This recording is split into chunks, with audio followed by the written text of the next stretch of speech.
How is it going, everyone? How's it going, Chris? Good. My camera works today. Yeah, it seemed like a lot of things hopefully going to be work a little bit better today, but one thing that doesn't change is the intro. How's it going, everybody? Welcome to Gaming Over 30, where we talk about some of the things that we love growing up with and how we still love them today. My name is Dushawn Williams. Here's my co-host, Chris Moncada. And Chris, I have a question for you. Has anybody ever asked you what type of gamer you are? All the time, man. And I feel like I'm always that person who, what's it called? I'm like that typical answer that you usually get, but what's it called? I'm actually that answer where it's just like, I kind of play a little bit of everything. Like, there is not one thing I play, there's not one genre that I stick to, there is not one type of system I stick to or anything like that. Like, I always hear, like, it literally happened to me at, when I was picking up when I decided to get my, Pixel Pro and all that stuff. And I was talking to the cashier guy and everything, and he's like, "Oh, do you play games?" I was like, "Yeah, I do." He's like, "What kind of games do you play?" It's like, "Well, I play a little bit of everything." He's like what? It's like, "Oh, like, well, my main used to be Destiny 2, but then I'm playing Cult of the Lamb, and then I started jumping back into the Persona 5 Royale and everything, and then I've been playing this and that." And he's like, "Oh, I I just play Call of Duty." And I'm like, "That's cool, dude." You know what I mean? Like, that's like props to you. But like it really became one of those things where it's just like, oh man, like it happens to be all the time, especially like where I work and some of that, since I work retail and everything. Like I'll have people, coworkers, customers, stuff like that, and like they'll bring up something about a game. It's like, oh yeah. It's like, what do you play? It's like, oh, I play this. They're like, oh, I just play this. It's like, oh, okay, that's cool. Like, I'm not here to judge, but like I always feel like that one dude who's like, as soon as I start talking about the games, it's like, oh wait, like they're kind of not at my level where I'm like in it, following the industry and knowing what's coming out and wanting to try this and that and everything. What about yourself? You know me, I have to be careful sometimes because the same thing. You know me, I if once me and you kind of engage in a thing that I like or know about, I'll probably keep talking and probably be hard for it to stop me. It's just one of those things where it's all like, when you find someone who's like, is this person one of my people? And then you test the limits, and then the limits were like, okay, no, I jumped in too deep. I apologize. Let me reel But this back. pretty much, it's like there are some people that are like, I enjoy gaming. Some people that you don't. Normally, sometimes you just have to hold in a conversation. Like they must not know yet. They must not know I'm a gamer. And then it's like, oh, maybe no, okay. It's just kind of like you start going through the up and down. And I mean, I do have some people ask me. It's not the first thing, so at least I don't have that gamer look to me. It's something that Right. you have to warm up to me about. So I do get the question on occasion. And I was just kind of thinking about that because it was asked to me recently, and I don't think anybody's really tried to define what kind of gamer they are, like kind of put like some kind of label on it. So I thought for today, we should just talk about what kind of gamer we are. But I just thought it'd be kind of weird if we just kind of just try to just soul dive without any context. So I kind of thought, well, what does the internet have that we can share? And I was looking a little bit earlier on kind of like how would I say, those surveys, those little questionnaires, things that BuzzFeed's know for, and just kind of say, hey, maybe we can go through one of these and just kind of talk about ourselves on each one of them, and then let's just see what this thing says as far as what kind of gamer we are. Let me go ahead and bring it up for the group. Of course, I got to find out how to do all this sharing and presentation and stuff. Let's see. I don't need to have any audio. Thank God. And let's go ahead and there we go. We're off to the Oh, side and we're off to the races. You probably still can't see it. So let's go ahead and kind of do a good old zoom in. So, enhance. yeah.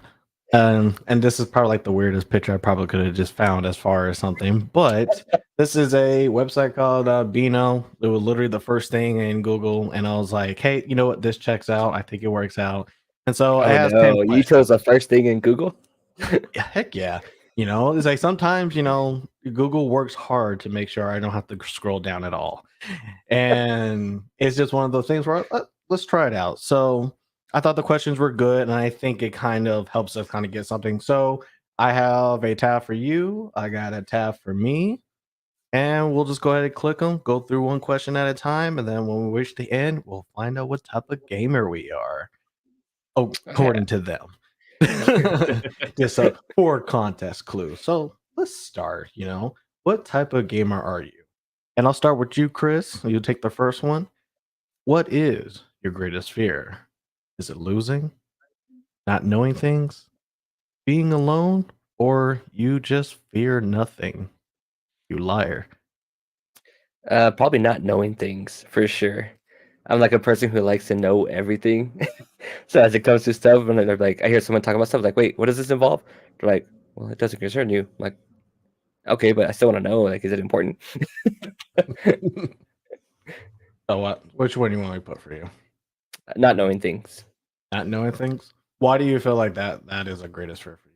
Just kind of go a little bit more into it. Because I love to know things, man. Like, I love knowing random facts, hearing people talk about random facts. I like hearing like random stories and stuff like that from people, like about their lives and things like that. Like it just, I like hearing people talk, and so when people start talking, you get to learn things about them, know things about them, and you just get to learn more. So when I don't know things, I'm like, I love to go into things blindly because I have that fear of like I don't know what's about to happen. So let's just do it. You know what I mean? You know what? I want to say that I kind of feel the same, but honestly, like sometimes, like there's just the mystery of some things just kind of help out, unless it's like something like really dire that I probably should have known.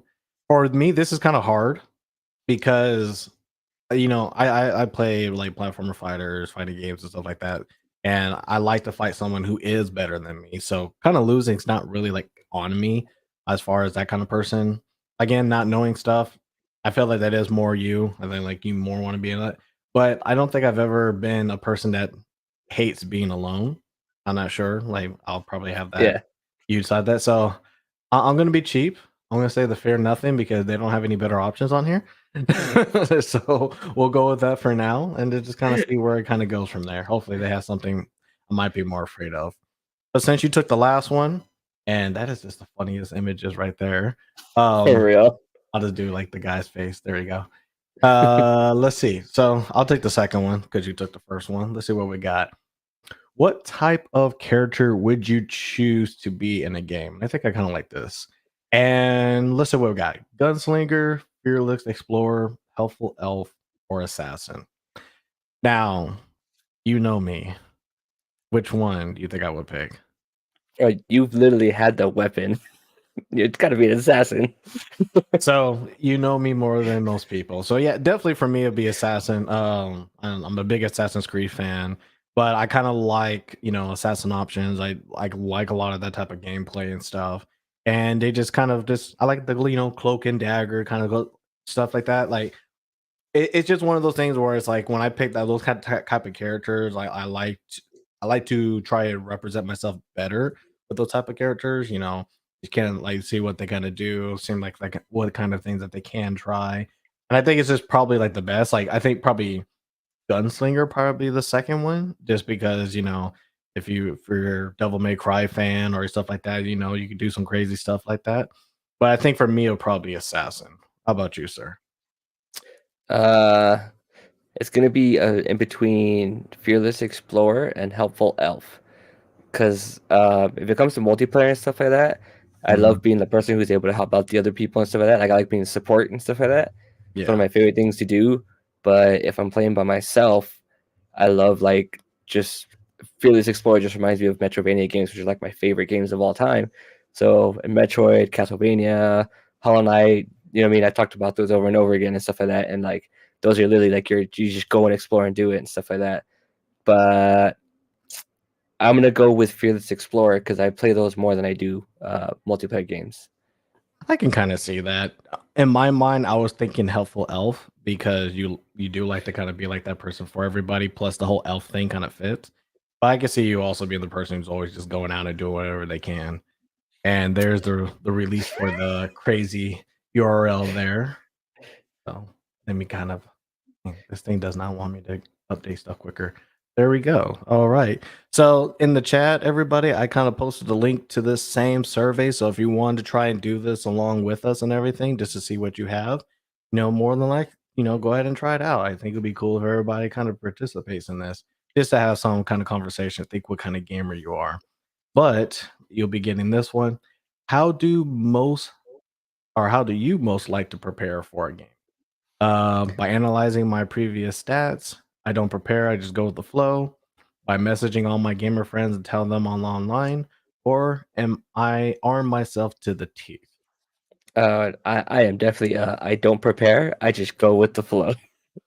I As can it see is, that too. I have enough anxiety about like how much time I have to play that probably makes me stop playing games every now and then when I should be playing them more. So like Mhm. when I finally play them, I just go, no, you know what? Screw it. I'm doing it. I'm just gonna play this game, and I just jump in. Yeah. You know what? What Like about you? I kind of have that thing, same thing too. I think I realized this a little bit more when I was playing Gotham Knights, and it was just kind of like, oh, there are four different characters. Which ones do I kind of like the most, and which ones are like, oh, which ones just seem kind of cool in my aspect. So I would say, Arm to the Teeth would be kind of hard because I'm a like I like Sword and Shield. If you got Sword and Shield, you're already equipped kind of guy. So a lot of that's kind of like be hard. So I don't think I've ever messaged you for a online game as much as I probably should. So it's probably definitely not that for me. We gotta be better Um at that, both of us.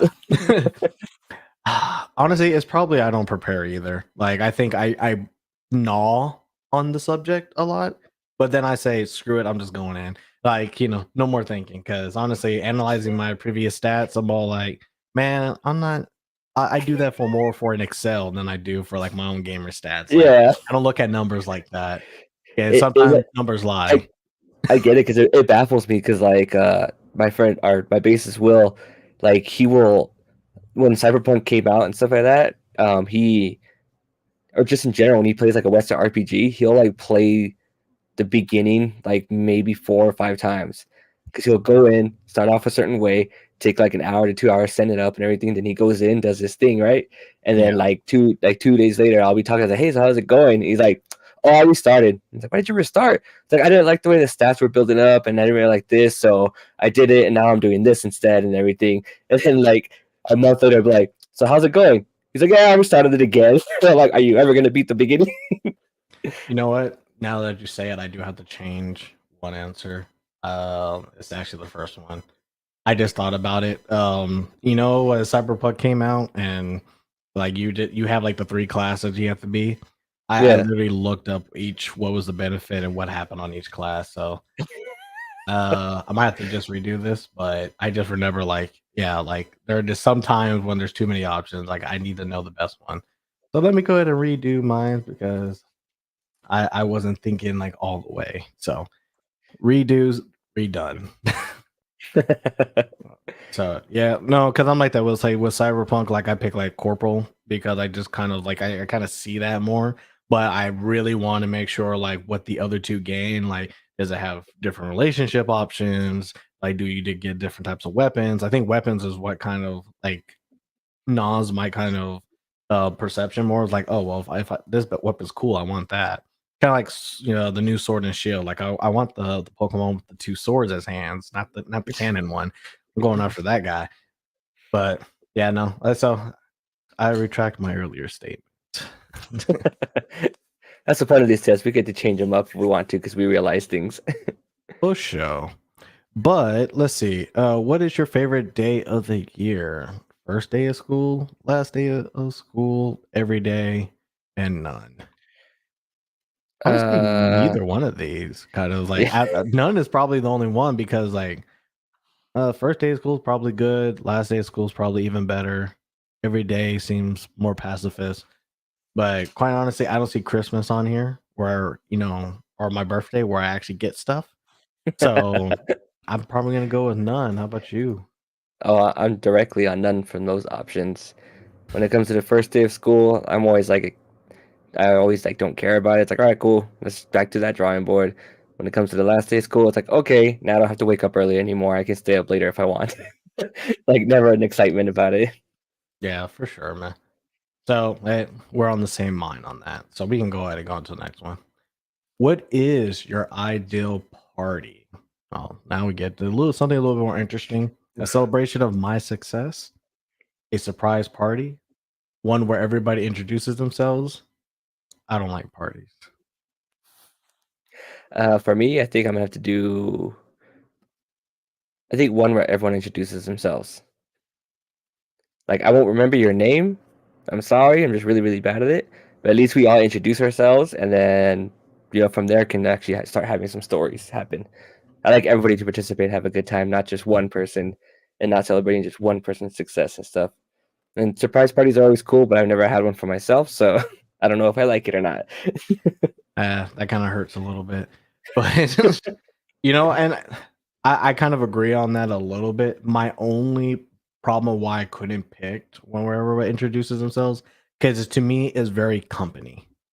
Like every time you start Gotcha. the first meeting of everything, it's all now let's introduce ourselves, gives ourselves this kind of short bio description. Let's go over through all these things. And it's like, that's kind of what reminds me. To me, that's not party. That's more of like, all right, everybody gather around. We got to actually know who's actually a part of all this. But I do like when the only thing I do like about that option is like when there's just some people that you like, who is that guy? We kind of need to know who he is. That then is probably good to do that. Uh, for me, I actually would probably say a surprise party because it's not just like, whether or not it's good for you to you have a surprise party. I think it's actually really good when you try to do a surprise party for somebody else or like when Hmm. you can make someone else's day. And I've been a part of those a few times, and those are pretty cool and stuff. If out of all this is probably the one I probably wish the most for myself because it's like I would like to go home and then be like, oh, what's going on? Stuff like that. It'd be a nice appreciation gift. And also, I'm not ever going to admit to a celebration of my success. Like it's like I do like that, but sometimes I don't have the emotional capacity to really show like how I feel about a successful thing. Sometimes I'm just like, yes. Yeah, exactly. It's like it's hard for me to be all like, yes, like even for like my graduation from college, it was just kind of like, I had close family, like I had Laura at the time. Like I didn't really have a lot of people actually go to the graduation and stuff because my mind, I just didn't really even think about it to be quite honest. And so Oh when we yeah. kind of when we talked about it last time, it was like, oh, it is great and all the da. But my mom was all like, you should have invited more people. You could have got more money. And it's like, uh That's such a hassle. yeah, but I also did hate myself for not thinking about it too. But it was also just one of those things where it's like, yeah, but I mean, I was just kind of glad to kind of get the degree at that point because I'm like I Yeah. just wanted to be out. So this is you, you get that one, and then I shall get this one. All right, even numbers. So probably back to me again. Favorite Yep. crisp flavor: salted That's a chip. vinegar. Yeah. Uh, salted vinegar, barbecue, cheese and onion, and prawn cut. I'm not gonna bother. Like it's barbecue for me. Like when it comes up to any of these, because I don't even know what this one tastes like. Prawn cocktail. I'm assuming it's like a regular chip, maybe like when you get at a bar or something. But Those chips are horrible. No one should like those. I think I'm gonna go barbecue because salt and vinegar is a hard number two. Because I'll Mhm. always eat a barbecue chip and salt and vinegar. I always kind of crave it, and when I think about I'm gonna get it, my mouth starts to water a little bit. But then I Yeah. go, "Am I gonna finish the bag though, or am I just gonna eat some of it and leave it?" So that's my problem with salt and vinegar. They're perfect when they're the small bags. Small bag salt and vinegar chips, top notch. But barbecue it is for me as well. Oh yeah. So we think alike. For me though, salt and vinegar, I just can't really do all too much. I think a lot of the times, the vinegar taste is really strong for me. So like I probably would have gone like a cheddar or nacho cheese. Sometimes it works out pretty well, or white cheddar. But like when it's salt and vinegar, it's like those contrasting flavors in one thing. Sometimes Yeah. I'm like, I'll back off a little bit. Then for me, when it comes to like cheese chips, like not the biggest fan of them. Not a big fan of cheese in general. Yeah, I know, shocker, Mhm. guys. Sorry, everyone.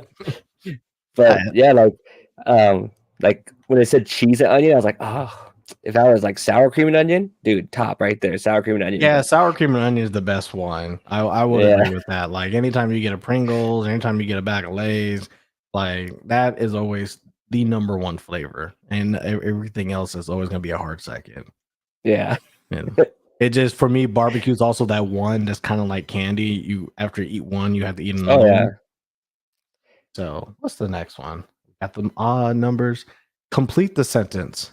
I like completing games quickly, definitely not take that one. taking my time and looking around, big butts and I cannot lie, destroying everything. Well, this is an easy answer. Big butts, and I cannot lie. Yeah, you can't put that and not have me pick that either. Yeah, come Um, on. yeah, I'm sorry. I have to pick that based on principle, especially because I had to sing the jingle as soon as I said the phrase. Like it was just like it just ingrained into my language. It's, it's like there's Oh nowhere else yeah, for to really sure. go. All right, so we're not even bothering to talk about the other ones. Actually, you know what? We probably should just to say for education purposes. I think that's the best thing that we can do. All right, I'll start So, off first with completing games quickly. mhm. I almost never finish games in general, so that's definitely out of the range for me. I'm really one of those people where I play the games, and there's a few that I actually finish, and the rest of them I usually get enough of what I like from it, and then I'm done and I'm out. Yeah. You know what? That kind of this is RPG syndrome for me, is how I call it. Because anytime you do an RPG and you know that you're about to finish it, that's for some reason that's where you pause it. Like you're already like you got high, built up characters, you were doing all the kind of crazy stuff, and now you're like, okay, I can beat that boss anytime, but I want to go do more things in the game. And then for some Yeah, reason you stop cold turkey. And then it's all like, oh, I need to go back and finish this, or at least see the ending of it, or at least see how far it is. To me, that's always RPG syndrome. Like you always got to go hard on an RPG, and then all of a sudden you're just like something else happens, and you pivot hard left to something else. So let's see, taking my time and looking around, probably. I do like that in some stuff, but I like that because I feel like I'm conditioned to look around and see like I find stuff. Like, gotcha. especially like I want to say not Assassin's Creed, but what other games that are like you have to ask or look through everything and you got to make sure that oh no. Actually, you know what? Ch- Almost every adventure game. That and like all Western, that's pretty much like is Western RPG right there. You know what I mean? The Yeah, Witcher, Bethesda games, stuff like that. It's those games. I love them, but man, do I get so much anxiety, and that's why I don't usually play them. Because like I remember like jumping into The Witcher because like the same guy, my buddy Will, is like really like adamant about it, and I was yeah. like, all right, and like I got it on sale and bought it, and then I started playing it, and I was like, oh man, this is fun. And then all of a sudden, I opened up the map when I started getting further in, and it's like bloop, bloop, bloop, bloop, bloop, bloop. I'm like, oh no, there's so many question marks and landmarks and things, and I don't know where to go first. I could just go along with the storyline, but then I'm gonna miss out on everything else. And if I miss out on everything else, then if I miss that story, and then what if I miss this and it changes? Like that's where my mind starts going, dude, and I just start Pretty freaking out. much. Any game that has a crafting system or like a list system, it's a lot better now. Because a lot of times you just know to kind of go through stuff, and some try to make it apparent, others try to maybe like hide that one thing. But most games try to make it apparent. Back in the day, they just hid something, and if you missed it forever. Like you Yep. just like you can't go back to that mode. You missed that item, or you missed this crucial thing to get this ultimate weapon, and it's just all like, yeah, you should have read the guide first. I'm all like, but I don't play games with the guide. That's cheating. He's all For like, you should real. have explored. I'm all like, no, like I should have been able to earn that. But like sometimes it's just like it's literally hidden underneath like something. It's like, oh, you forgot to look in the dark cave, and it's like I'm in a dark cave. What other dark caves are there? It's like it's such a crazy thing. It's like, but now it's like, oh. Yeah, it's probably better you just finish chapter 5 and then you can explore or do whatever you want. And yeah, you'll find Yeah. it. And it's like, okay, well, that's better, but now it's like a bigger laundry list of stuff. Like I'm so excited for Starfield to come out, but I am so scared of it too, because apparently of how big it is. I'm like, oh, like I'll be done with school. I can have time to play this game. You better be careful. You better be careful. It's gonna be a Fallout game. Like you better be careful. But it's in space. I like space stuff more than I do like fantasy stuff. Even though I love fantasy stuff, it's weird. When it comes to games, I love cyberpunk stuff and space stuff. I want better space stuff.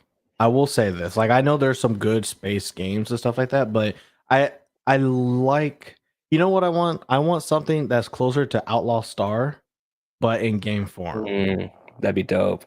Like, everybody wants to be like a pirate on the sea. I actually want to be a pirate in space. I want to be able to get a ship, be able to fly around, be able to do all this other kind of stuff. Like, I know there's some games that are kind of close to that, but everyone's like, oh, we're going to try find a way to explore. So sometimes I just want stuff to just happen in space. Like I don't, I Yeah, just wanted it to just happen in general space. I think Mass Effect, great game. You were able to kind of, go through, and there's a lot of good things about it. And I just felt like we kind of need more of that without it having to be like a Destiny kind of thing, where it's like, MMO, like, oh yeah, you can do all this and all that. Like something I just kind of want more stuff to happen in space. Space is a great thing because yeah, medieval it is great when you're talking about the realism of stuff, and some stuff only exists in that kind of phrase or that kind of like timeline, but it's also you feel like don't really explore too much in medieval.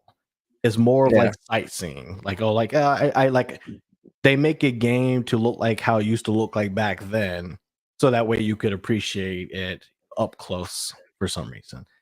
Like Assassin's Creed 5, but I think like the whole Paris thing is like we're gonna redo Paris, we're gonna redo like a almost a 1-to-1 scale of the map of the city and blah blah blah. And it's like sometimes I just kind of want to go do something else. I just kind of actually want to feel like explore. Like there's no way I can know anything. Yeah. So that's my little spiel on that. If you want to do space stuff, you could just jump on a Destiny with me. I'll be your Sherpa. What did I just say? Just saying it. They've gotten really good with the story and really cool, fun stuff in there. And They you know, probably did. I heard they killed a beloved character, so I'm not sure if I'm ready for that. uh, Um, yeah. destroy everything. How do you feel about that?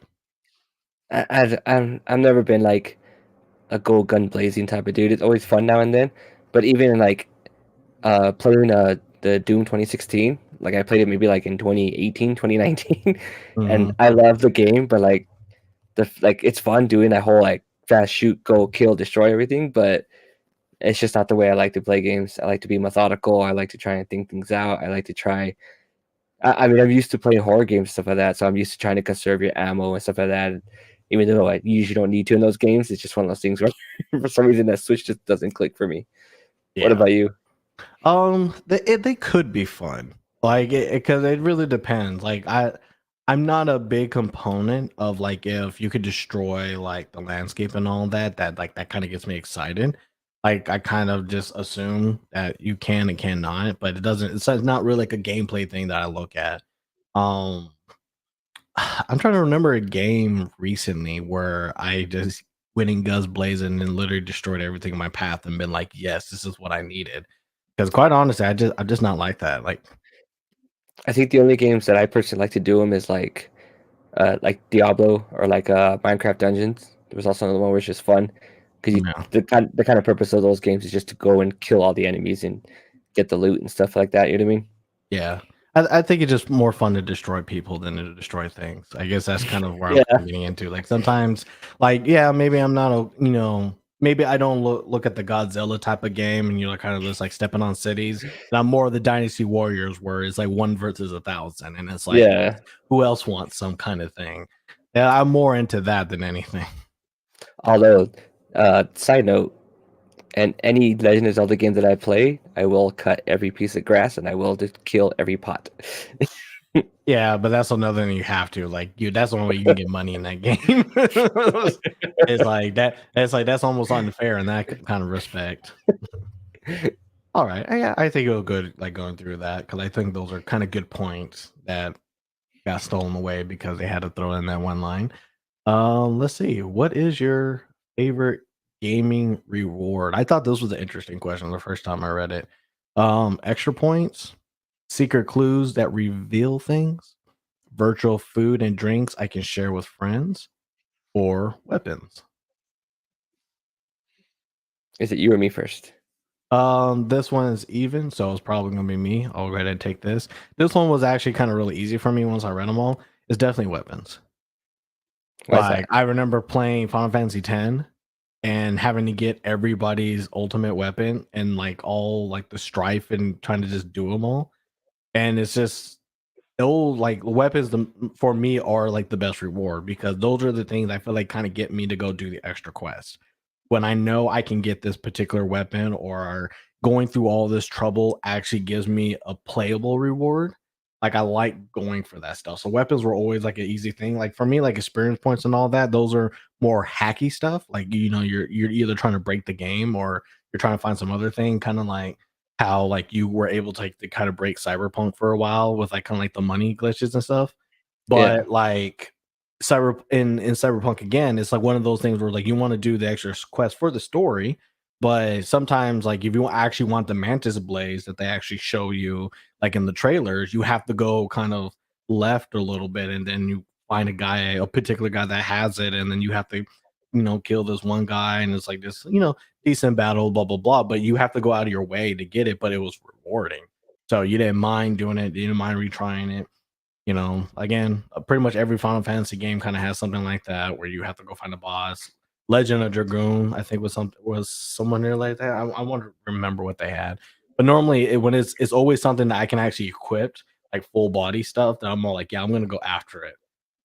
God of War was like that too. Yeah, the new one. Yeah. What about Hmm. you? Yeah. This one was kind of easier one for me. I'm trying to debate whether it's extra point. No, actually, it's secret clues or weapons for me. My gut instinct wants to go with weapons because me just being no, I'm gonna go with secret clues and the reveal things because like Destiny 2 is always like gonna get the better weapons stuff like that, but I have more fun like when the community finds out about new secrets that they put in the game and stuff like that, and people do it. I was like, oh, I want to go do that, and I go do that, and then it goes back to my bread and butter, love and soul. Is like in Metroidvania games, it's all about finding the clues, revealing secrets, and like or even getting the weapon so you can go back to that area and find that one spot, that door that you couldn't open before. So yeah, Gotcha. Also, I just found out that I can't click on anything else. That's not fun. did it Oh, break? yeah, I guess it did. So, well, good thing is your turn for this one. All right. I already know what you're gonna pick, and I'm probably gonna pick the same. What color are you most attracted to? Gold, color of winners. Green, the color of unexplored forest. Rainbow, I like all of them equally. Or black, like my heart. Black like my heart. Like I didn't even have to think about it because it I, was like, yep, that's kind of like mine's too. Especially because I didn't see red there. Wonderful, love you. I mean, I literally have like all of most of my stuff in my messengers and stuff like that set up where if I heart something, it's a black heart instead of the basic red one. Yeah, I noticed that. I was all like, wait a minute, something's weird about all of this. I have my mom, dude. Like she'll like send me some on message every now and then. And one time, like I hearted it, and she like wrote back. She's like, "Oh, did that upset you?" And I'm like, "No, I hearted it." And she's like, "Oh, but it's because it's black." I was like, "Oh yeah, because I like it. It looks cool." I was like, "But it's a good thing." And she's like, Yeah, "Oh, okay." yeah. At first, I was all like, what does that mean? I just generally didn't know what it meant. But I'm all like, it's probably just a color palette change. Like, Yep. as I'll just think about it, it's like it's Chris. Chris never hardly means ill harm to anything. So I'm just like, it has to be that. And it was like, there we go. Yeah, but for me, it's black because I like things with color, kind of like with the background. But even then, I like how it shines on black. I like how Oh yeah. black complements a lot of colors and stuff. Like you even like you can like pink because pink and black are actually a really sick combination for a lot of stuff. So black is the actual rainbow because it's what all the colors are when you add them together. Absolutely.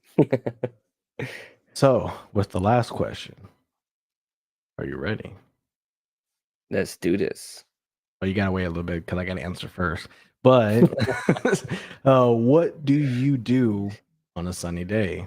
Improve my skills while others slack, explore a new game, forget about gaming for the day and go see friends. No. Or lurk in the dark. Lurk in the dark's kind of weird because it making me sound like I'm actually Batman at that point. Like I just, go at night and stuff. Like I hang out at night, but I'm not lurking at it. You ain't gonna see me in the alley. Oh wait. For me, I might explore a new game, or you know what? I'll probably do improve my skills. Oh, I saw the ending already. I'll probably improve my skills because like I'm still kind of playing multiverse here and there. I'm not playing it like a lot as I did because like how it was kind of hurting my thumb after a while, and I actually had to go get it Yeah, checked out. But there's sometimes where I like playing that for a little bit just to kind of keep stuff up, and then RPG is the same thing. It's like, yeah, I'll be inside and I'll play that during the day. I play Epic 7 all day, for that. So it's like, yeah, that's pretty much what I'm more likely to be doing unless I'm actually hanging out. But normally, I always hang out at night with most people, unless it's like family and stuff, and we're getting to go do a lot of stuff, or when people come and visit. How about yourself? that's really, really hard. Go back to the I gave you answers. the options. Yeah, that Yeah. wasn't fair. Yeah, you're good. I remembered most of them, but I think, and I know this is really cliche-ish of me and stuff like that, but I think it's gonna be Lurk in the Dark, because like literally even like, because I'll just like waste time. I'll come into my room. I'll put my curtain. Like it's still a little bit sunny outside. And I put my curtains down. That way, Mhm. there's no sun that comes in. I turn on my back TV lights. I turn on my little like Halloween lights so you can't see that go around the room. And like Yeah, that's the only light I'll use for my room and stuff like that. Unless like I'm like doing like homework, where I have to write stuff down and everything, then I'll turn that light on. And even then, I make sure it's never too bright. And I will sometimes not even play a game. I'll just get lost and go down YouTube for a while. I'll watch something and everything. But it's like I always like being in the darkness of everything. Like, I'll go over to hang out with my girlfriend, and she'll be like, I'll walk into her room, and she'll have like the window open with the sun coming through. And I'm like, it's bright. And she's like, the sun, it feels good. I'm like, it's evil. I do agree with that. Like when you put it that way, I can see myself doing that a lot too, especially even for us, like in like our main bedrooms and stuff like that. Like we'll probably have the bathroom light on rather than like the actual light. And Lori Yeah, yells at me when I do have the actual light on, and she's like laying down.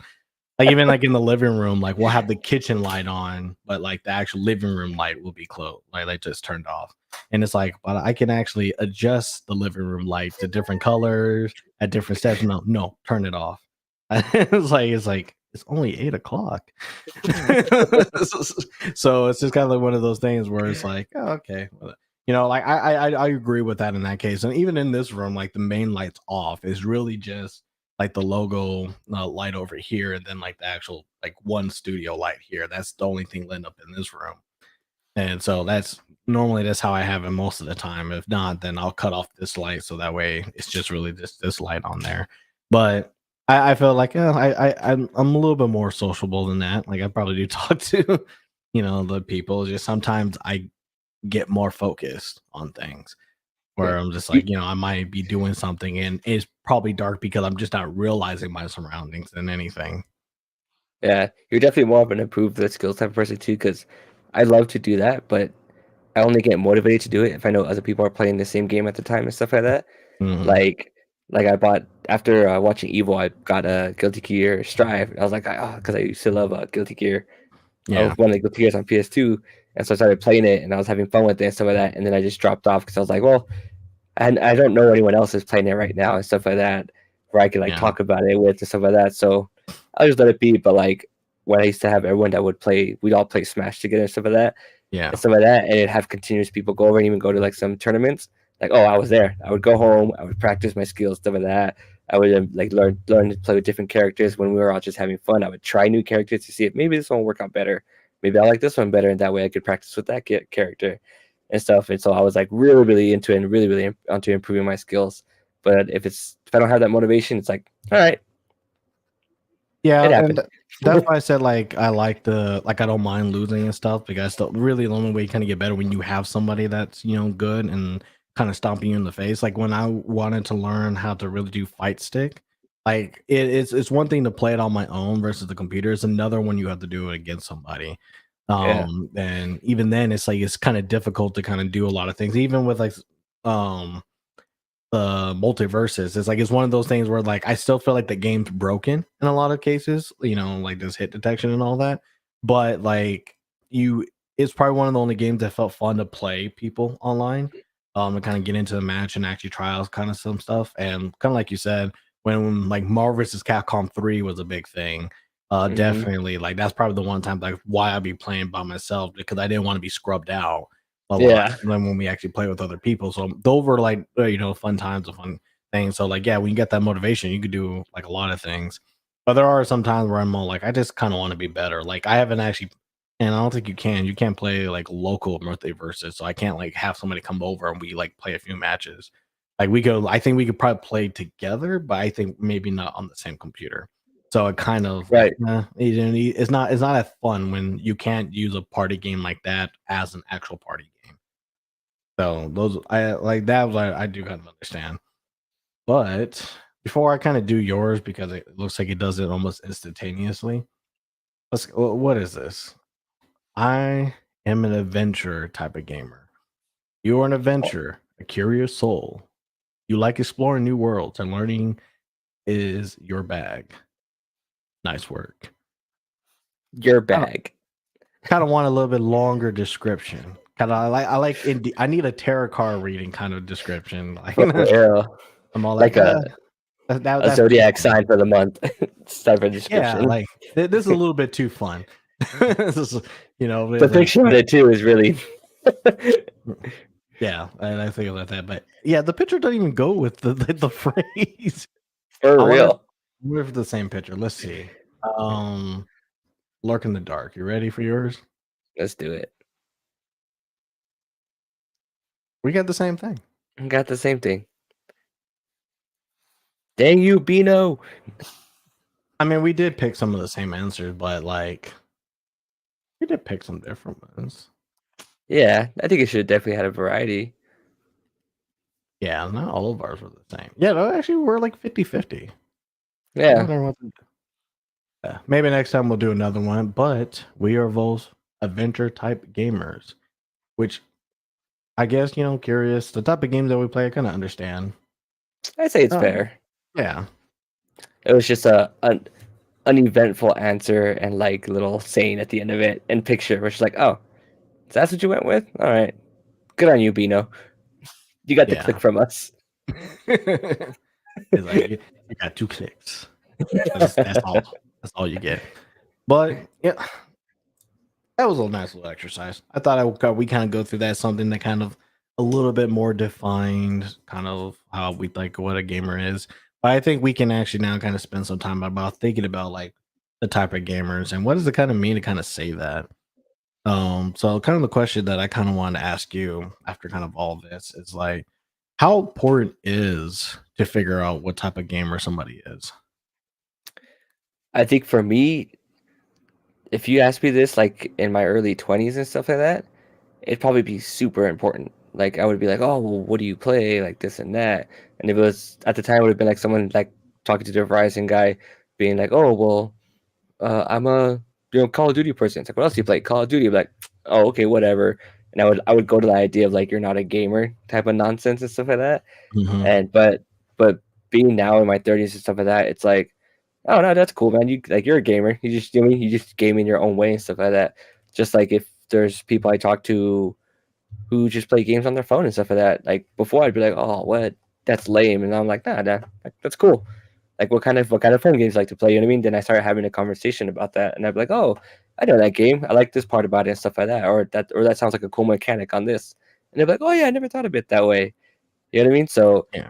as of today, I like to know that people play games because it's really eye opening to see like how many people actually play games. Like I go to the break room and stuff like that, and I'll see like the older ladies or older men stuff like that on their phones playing something as simple as Candy Crush and stuff like that. You know what I mean? It's still a thing. It's like oh shoot, like you know what I mean? Like they're passing their time playing the game, and it's kind of funny to see it be like before people would play games like that. Older people would be like they would play like little like slot machine games on the computer or card games and stuff on the computer and stuff like that.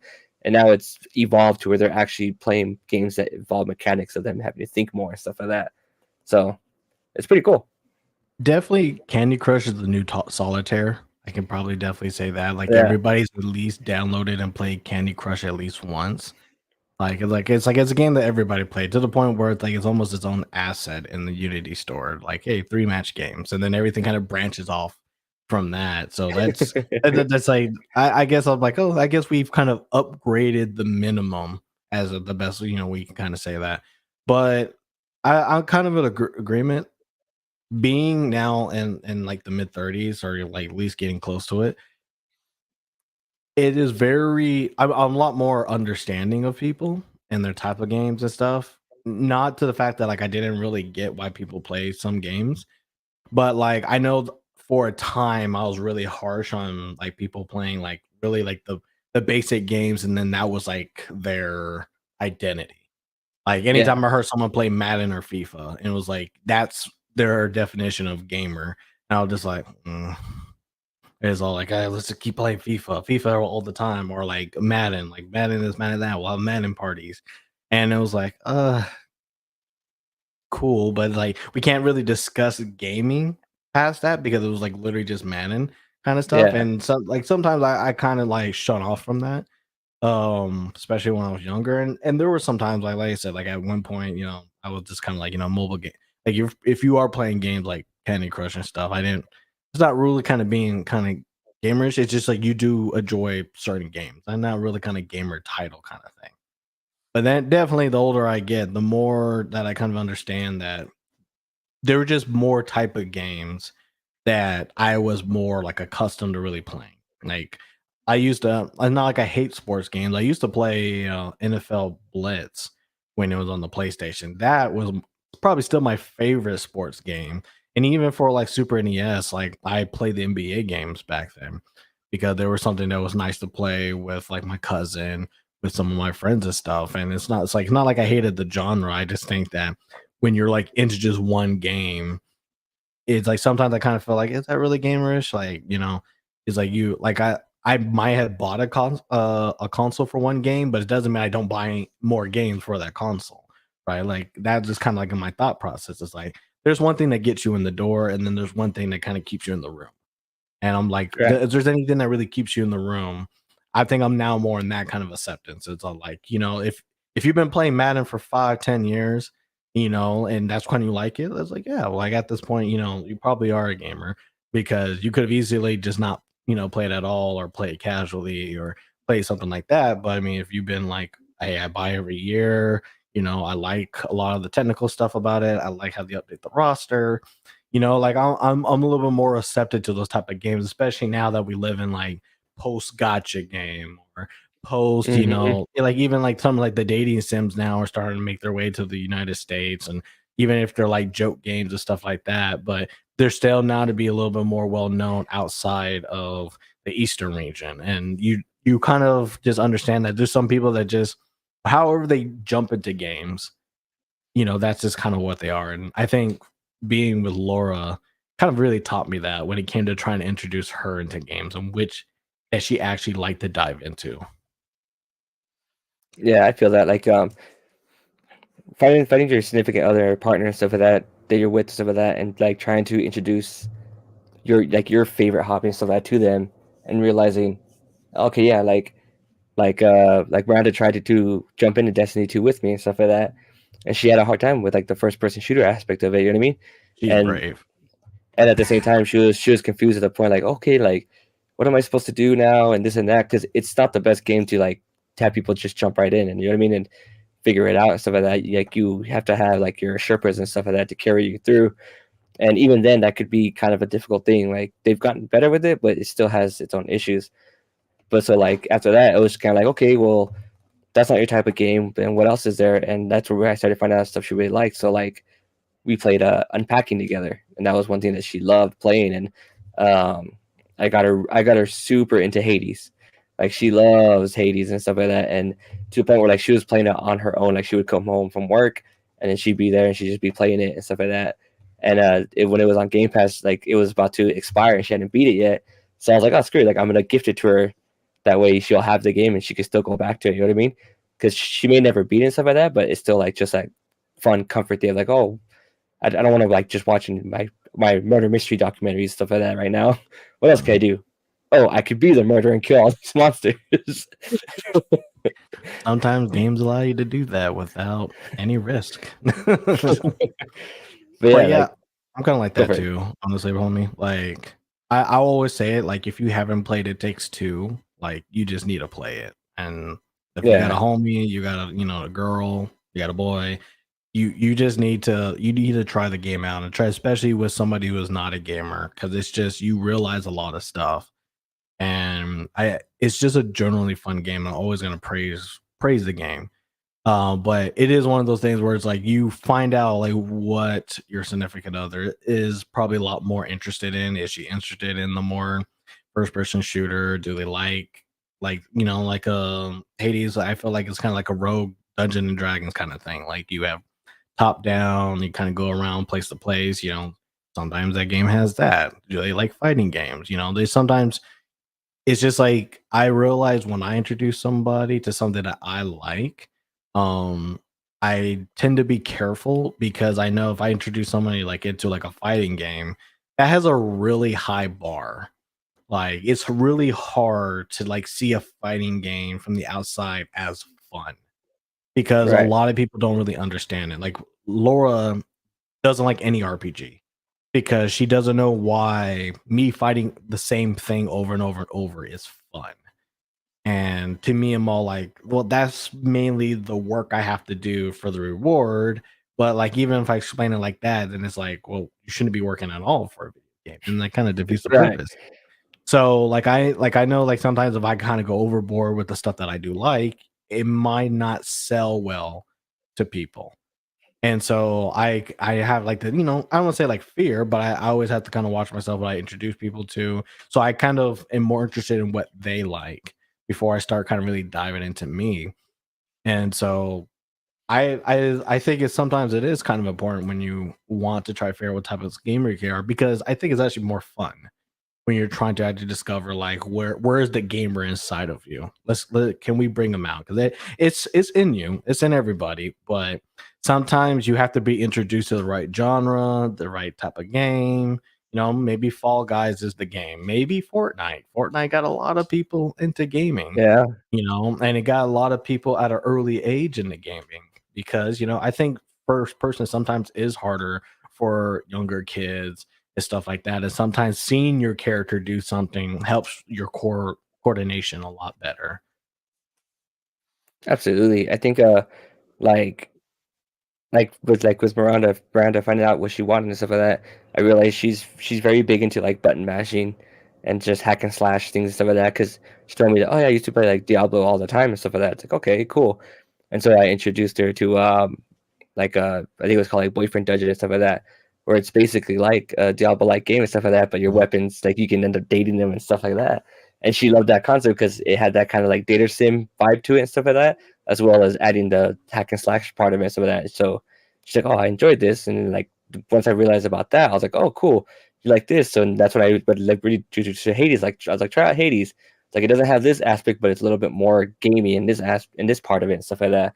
There's more mechanics to this and this and that. You're gonna have to restart over and over, and you know what I mean. She fell in love with it and stuff like that. So it's like other people at work and stuff like that too. They'll like ask me like, "Oh, yeah, I play games." Like, "Oh, what do you play?" It's like, "Oh, well, I just play like this little thing or this like simple card game." It's like, "Oh, shoot, you should check out this game." Because if you play this game, it's really fun to do it that way and stuff like that. And it's a mobile app game, this and that. You try it out, you'll have a good time. And it's also like really cool to be like where we are now because we got to be part of like we were pretty much like the test dummies growing up because like my older sister and her husband and stuff like that grew up with like the Nintendo and stuff like that, right? And then they kind of fell off of it and stuff like that. While I was on the opposite end, where I started with the Nintendo because of them, and then we went to the Super Nintendo, the 64, the Sega Genesis, to the 64, and then it started really branching out once we started going to 3D games, and we got to just start being the people who tested out all those random games because we go to Blockbuster, we go to Hollywood Video, or like your mom, or would sometimes just get you a random game and Mhm. stuff like that. You know what I mean? And it's like, okay, cool. Like, we got a random game here and stuff like that, and you just try it out and play it, or like a cousin or an aunt or something that would get you a game, and you don't know what game it is, but it's like, well, I know Deshaun likes video games, so here you go, give it this game. And it's like, all right. And so we tried it out, and now coming full circle now, like there are so many games out there being made and being put on stores all the time that we could actually freaking like find cool ones into it and like have people try them out and find something that someone's gonna like. So, how would I say it? I think I just generally appreciate kind of a lot of this stuff, and kind of I want to ask you this follow up question because I feel like we've definitely changed. I think the one thing I liked about the kind of life that we live, especially as a millennial, the best way to say it is that we've grown up with a lot of the stuff that's very prevalent and pretty much everybody's favorite thing today. Like we've grown up and we're able to be children of the internet. We've grown up and kind of really experienced how stuff just kind of became a thing and when stuff just stopped becoming a thing. Like we remember kind of a lot of the stuff, but we get to kind of look at it a little bit more and we have a lot of this wealth and knowledge that we try to spread out. Like I'm not like an old guy, you know. So in gamer, you could probably say that I am compared to like a lot of the YouTubers and stuff. But Yeah. I feel like there's a lot of like, dead skin I got off me based with all the interaction and stuff that I have. And I've been able to come out like a better person for a lot of this stuff. But I know there's probably some times where it hasn't been like the best or the most favorable a lot of times. And one thing I kind of want to ask you is have you ever been quote unquote shunned for the type of gamer that you are? Or have you ever received something that just kind of says like, oh, like you're that type of gamer or whatever? Oh yeah, absolutely. Like because of my job and stuff like that, and me dealing with, I guess you basically say it's quote unquote like normal people in a sense. Like you can like I'll talk to people like, oh, like what do you like to do? Like I'll be the guy who I'll go to my break. I'll go to the break room, and I'll bring my Switch, and I'll like start playing a game on my Switch, and like the homies and and the people who know, you know what I mean? Hmm. They'll be like, oh, like oh shoot, that you brought your Switch? Yeah. It's like, what are you playing? It's like, oh, I'm playing this. Well, it's like, oh, that's cool. And then you have other people like it's like, "Oh, like, you brought your gaming device to work?" And it's like, "Yeah." Like, "Oh, okay." And I'm like, "Whatever." Like, I'm not gonna get into that conversation. I'm not gonna go out. I mean, you're already shunning me just by the way you're asking the question or looking at me because I'm playing this thing. It's like, okay, cool. Like, there's still that stigma of like gaming is a kid's thing or it's a toy and this and that. And it's like, well, if I really wanted to have the conversation, I could explain how there's so many games out there that have honestly better stories than a lot of movies that people watch or shows that people watch and stuff like that. But I'm not gonna get to that person. You know what I mean? I'm not gonna get to that person. There's no point in wasting my time on it. And so it's more of like a. It's also kind of weird because it's become a badge of honor that kind of used to be a stigma where it's like, yeah, dude, I'm a gamer, and like saying that it's taken me a while to actually be able to say it because before you would say, oh, I'm a gamer, and like, oh, like gamer had that stigma of like being, oh, like you're just at home all the time, you don't talk to people, you're just playing games all the time. It gets that whole stigma like you're full of acne and you're just eating all the time and this and that, and you know what I mean? Like you get the whole Call of Duty Doritos and Mountain Dew. That's what you live off of. And it's like you're a gamer. It's like, okay, dude, like no, that's not what it is, but okay, I get where you're getting that from. Hmm. What about yourself? I think for me, like, because like I said, I gamed when I was very young, but I was always very into games when I was younger. And sometimes this probably even happened like on vacations and stuff. Like sometimes I'll have my Game Boy with me and I'll play and stuff. And I was kind of known between both family and friends, that hey, you don't have to worry about me because I'm quiet in the corner playing the game or whatever. It's not something that's kind of big, but I that doesn't mean like I haven't received either directly or indirectly like people scorn about it. Because like you said, like most of the time, adults are adults. Like they'll be like, oh, there's a time and a place for everything, and then there's a time to stop doing it. So, like I at this point, I still don't believe that my parents kind of understand like kind of like my love for games or whatever. They just know I probably like Right. it too much. But it's not really on them to kind of understand that. It's just good that they know. But like when it's people like our age that are trying hard to really put us down and stuff like that, I feel like it's more comical and as well as annoying. Yeah. Especially in college. Like when we're already like in a situation where we're all trying to get something at the end of this, like we're all attending classes, we're all doing the same thing. When somebody kind of goes up to you and be all like, "Ah, are you still, playing game?" Like it's not even like what type of gamer we are. Like there are some times where some people out gamer me, and I'm Oh, concerned for yeah. them, but it's because I'm concerned of how far in the hole they're kind of going. But, like, I never shunned that person, like, I will still play games with that person. So, but it's mostly, like, the opposite of all, like, "Well, you be doing literally anything else," and it's like, I mean, but why? Like, what else could I be doing? Like, I'm going to school, I'm working, I'm doing homework, I'm doing projects, like, I'm trying to do all these things that I can. Well, what else can I be doing? It's not like I don't go to the club, it's not like I don't go dancing. Like, I chose not to drink until I was, like, really 24. Like, that's the only thing that's when I actually started drinking, because at 21, I just took, like, the 21 shots, and that was pretty much it. Like, I was always just I did not like drinking as a choice.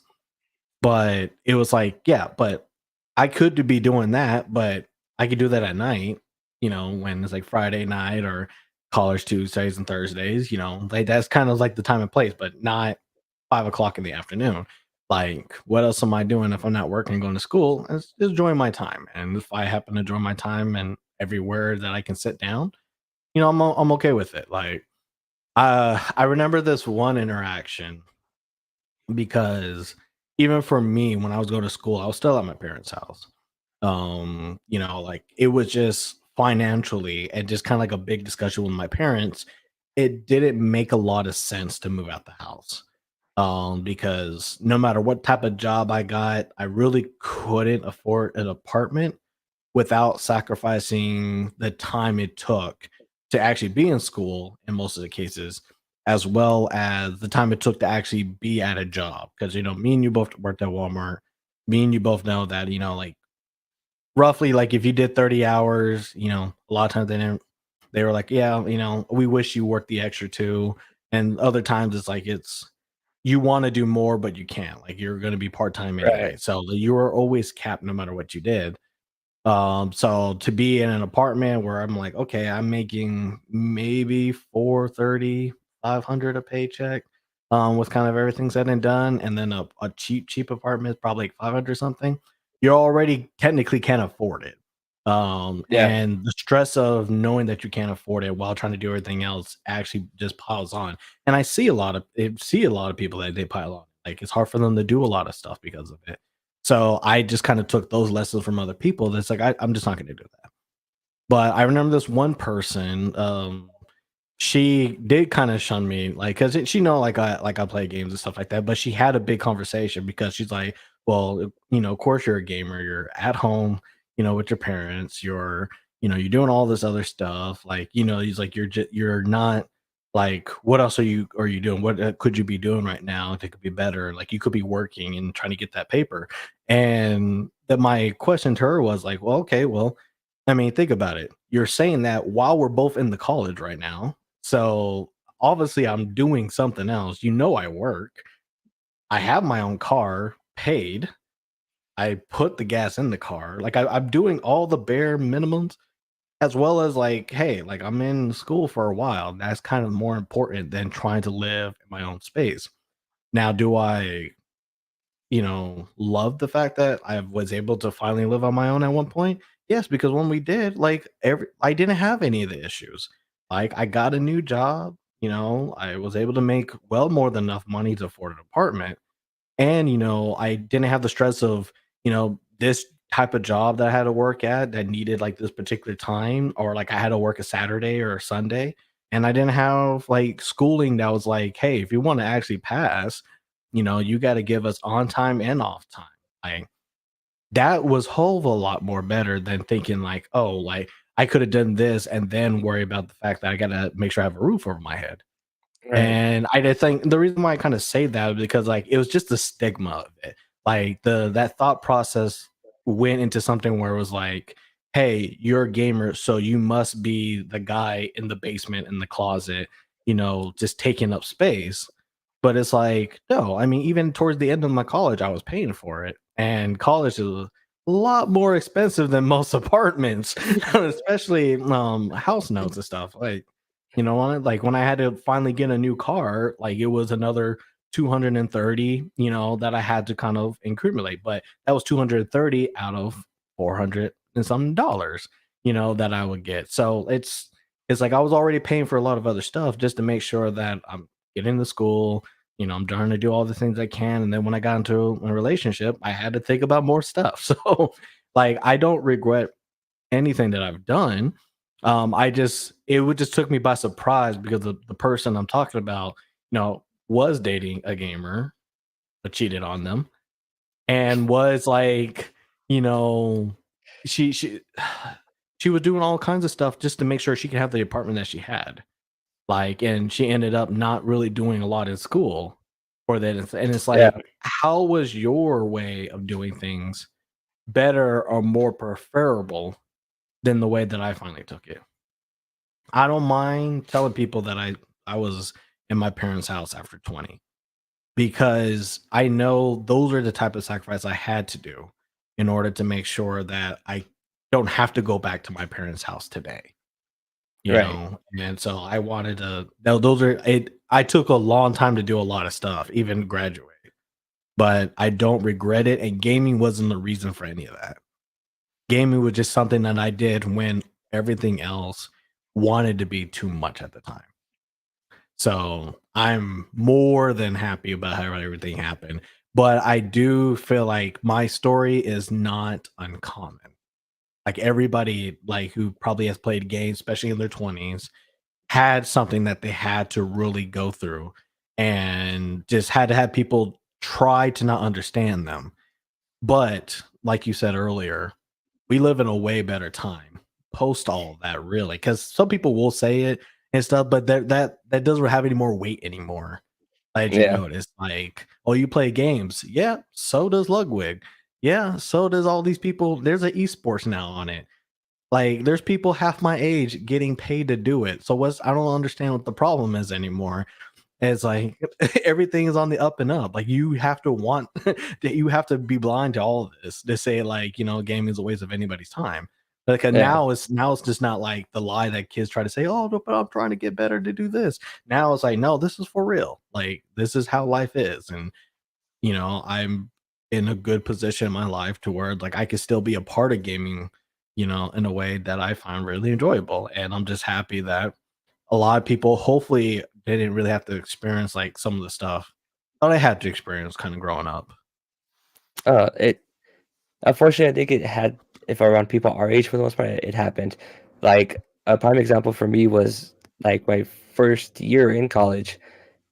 Yeah, it was my first, no, my second year, my first year, second semester in college, and I had there was a the professor I had this for a English class. He was a gamer because the first time we had class, we had to go use another room with somebody for whatever reason, and so he hooked up his laptop to the projector so you could like show us the syllabus and stuff. And he had freaking a background of Okami up there, right? And I was like, Mhm. oh, sweet Okami. And so it came to the end of the course, and we had to do a group final project. And the final project was to write a instruction manual on how to do whatever, you know what I mean? And so he's like, yeah, here's examples, this and that, do this, do that. He's like, but your instruction manual can be anything. And you could even do like an instruction on how to beat a level on a game. He's like, I suggested this every year, and like nobody ever does it, and I think it'd be something interesting if someone did it.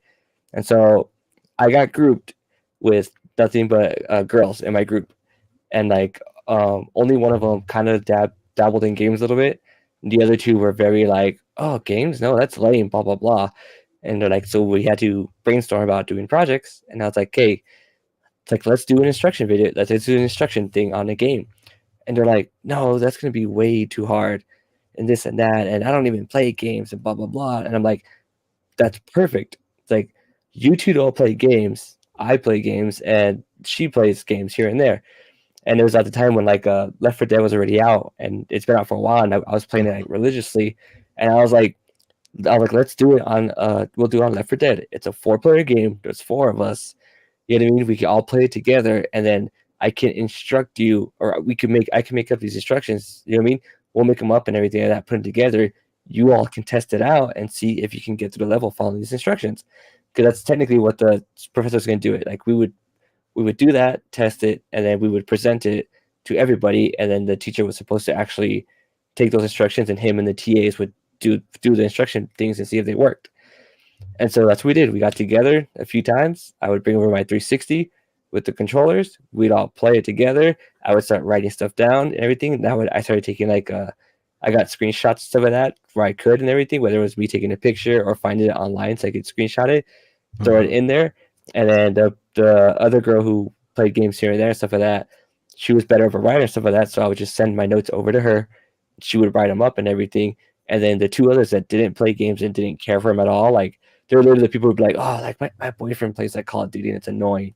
And it's like, well, you should just let him play it. Like it's his time to have fun. I mean, you get to watch all the shows you like to watch, right? And he's hanging out. She's like, yeah, it's like, well, like, and so like we played it, we went through it, and then like at the end of it, their whole mentality completely changed on it. Like they were like, oh, that was fun. Oh, like, and as we were playing it together, like they would follow the instructions that we made up, and I was just there with them just to make sure they didn't die and stuff. And they were getting into it. They were screaming. They were like almost wanting to throw the controller. I mean, you could tell they were having a blast, and they were like, Mhm. oh, this is really cool. Like there's okay, I could see why this could be fun and stuff like that. And it's like cool. Like I changed the perspective of these 2 girls over here who were very, very on the negative side of it and stuff like that. And it helped out that I had a homie who was also a girl to kind of like ease them into it. And then at the same time, I was able to use the idea of making it for a grade for our final project. And we knocked it out of the park. He loved it. We all got an A. They were stoked. And I was like, you're welcome. Gaming. Pretty much. I mean, that's how the Lord intended it to go. But it's just one of those things where it's like, I mean, my story and your story, like I said, they're not uncommon. And it's not the worst thing that's happened to me when it comes to like altercation. Like I've definitely had some other stuff that I had to, resolve, especially even with some family members. But it's just one of those things where it's all like, I guess like the answer to my question was like, it's not that a lot of people really shun us for what type of gamer we are. I think it's just a lot of people are stuck on the fact that we're a gamer. A lot of times where it's like, oh, like gaming just like doesn't matter which game you like. It's like you shouldn't be doing it. And I'm glad that kind of changed. And maybe now it's a more relevant question because now we can be like, well, what other type of gamer you are? And it's like, probably the game that person that like plays the most popular game. I don't know. But like yeah, that's kind of like how it kind of like splits nowadays. Like, are Yeah. you playing Valorant right now? Are you playing, you know, League of Legends still? Like, it's like one of those things where it's like, are you playing particular type of games everybody else is playing? And I think that's kind of like where the conversation is probably more changed into. But I think everybody can relate that there's always been a time where it's like if you really played games, probably either A, one of the times that you stop playing is because the negativity around it, or and it is possible to also grow out of it. I'm not going to say that you can't, but sometimes Yeah. I think that, you know, sometimes you do have to try and get around a lot of that stuff a lot more than like you really are comfortable doing. And kind of, I just kind of want to end that point too, because it's just like, like there's sometimes where it just could be bad, but I think there's always a positive. Everything kind of ends and goes down for a reason, and I think we've just been better people because of it. I think for me as being like a quote unquote older person and stuff like that compared to like the younger kids who are like in their early 20s and stuff like that, especially like at my job right now, seeing them come in. And it's Mhm. like, for me, it's like a cool thing to see now because they're freaking wearing, they're wearing like pins and stuff like that that are either gaming related or even like anime related, which was another thing that we mean getting shunned for during our age growing up, which is like, oh, you watch anime, this and that. Dude, now like gaming and anime are like some of the biggest things out there when it comes to like media, pop culture and stuff like that. Like you had freaking Meg Thee Stallion at TwitchCon freaking twerking with freaking Master Chief and stuff. You know what I mean? Like Mhm. Like it's you saw her do a Halloween costume of freaking one of a My Hero Academia things. Like I mean, like all Yeah, that we did stuff. see that. That was really You nice. you see like NFL players and stuff like that coming out saying like, "Oh yeah, I love watching anime," and they have it like on their shoes and stuff like that, or you know, or like our favorite game, like they Twitch stream and stuff like that. You know what I mean? Like it's it's so cool for me seeing it, be like, dude, that's awesome. Like the people who for us were kind of shunned on it and stuff like that have that outsourced now, and it's popular now, and it's the thing. And I was like, I'm all excited about it. It's like, hey, yeah, that's awesome. Because seeing even going further, seeing my son growing up and seeing that he's following a similar path, at least for like games and stuff like that, is his main squeeze. And it's like he doesn't have to hide it away from anybody anymore. He's out there. He's like, yeah, I'm a gamer, and he wears gamer shirts, and all of his buddies hang out and talk and play games, and he's part of an esports club. You know what I mean? Like, it's super awesome to see that it's gotten to this point, and it's only going to get better. That's probably the one thing that I think it was like a crazy consequence to stuff changing is that you realize there's a lot of people hiding the fact that they played games. Yeah, Like there's a lot of people that were still hiding the fact that they were even interested in it. Like, it's like you wouldn't take before, you wouldn't take someone like Megan Thee Stallion and even consider gaming to be a thing or anime for that matter. And it's nice to see just different people now our age or even sometimes older kind of really opening themselves up to saying that I do like these kind of genres of medias and not just be all like, we just only care about the club. And if it doesn't happen in the club, it didn't happen kind of thing. Like it's nice to see people kind of dive into it. And I will say, like, I think it is harder to admit, at least personally for me, that you kind of like anime. Because really like that's when you try to find people who are like one to one. Like, like when and I'll probably ask you the question, um, which is worse, like kind of like a game, being a gamer, being like someone who's just into anime. But one of the biggest things that happened to me, like with Laura, because like that's just not something you bring up on the date. Either or, it's not something you bring up on the date or whatever. So it's not something that you kind of weed in. So like, she understood that I was probably a gamer pretty early because it's kind of apparent after a while. But like anime is just not something that ever comes into conversation yet. And kid you not, she was trying to explain to me an old show that she watched. And it was like, oh, I just don't remember what type of because she thought it was American cartoon at first. And she's like, it just had like something about a boy with long silver hair and kind of like a red outfit. And, they were, yeah, he was swinging around a big sword. And you're sitting there like, say it again. It's like you just kind of like keep giving me more details. I just have to make sure. I think I think I think it is, and it's like she didn't know the name for it at all, and but she remembered it, and I was like, "You watched Inuyasha? What the?" It's like I think I had like enough confirmation to say that is like, "You watched Inuyasha? What? Yeah, is that what it's called?" Threw it out my phone, just like that. It is like, does that? Yeah, that's it right there. Just like, oh Lord. Like it was just like the crazy. I was like, what? No, yeah, that's crazy. Like you said, like, do you understand? You know what Dragon Ball Z is? Oh, that one I for sure know. Oh, really? Like you start kind of like going through like a list. You're like, what did Toonami have? Let's see. That's the only place. It's either adult, like either a Toonami or Adult Swim. That's the only time that place like that show ever probably showed. And so they're like, oh, she's actually likes anime. She just didn't know about the concept of it. yeah. Um, Toonami did a really good thing about that. They introduced everybody to anime without ever calling it at once anime, But at the or same ever time was too, like anime. especially I could see it from her because since she speaks Spanish and some of that too. Like I'm pretty sure she watched like oh my god, I can't think of it. The anime where he turns into uh a girl when he gets hit with water. Ramen half. Yeah, Run Run One Half. Like I'm pretty sure she watched that stuff because like it was very popular in Spanish, and the OG Dragon Ball was very popular in Spanish, stuff like that on the Spanish channels. And like even if you didn't have cable or anything, it would be on like your regular antenna TVs here, because Yeah. since we're right next to Mexico and stuff like that, you would get those channels easily. So like I'm pretty sure she knew probably a little bit more about it and stuff like that for that reason. It's really crazy, you know, that culture aspect of how like the Mexican culture really loves anime because it was shown a lot. Yeah, El Paso was weird like that because yeah, like while we were on this side in the United States, like we were watching the Frieza saga over and over and over. But like in Mexico, literally across the border in Juarez, they were already watching all of GT. Like it Yep. was just like the dynamic difference was just like staggering. And so like, how is it that they already know about all this stuff coming out and Super Saiyan? And like, what are you even talking about? You know, it's just kind of like I just remember like they keep fighting the same people and it just won't continue. But it was the biggest crazy thing, and it's kind of been one of our biggest things for our relationship as well as actually like when I knew she liked anime, the geekiness kind of went off to 1,000 at that point because I kind of knew what she kind of liked as a baseline. Then I was like, oh, ramen half. You know, there's some comedy in there.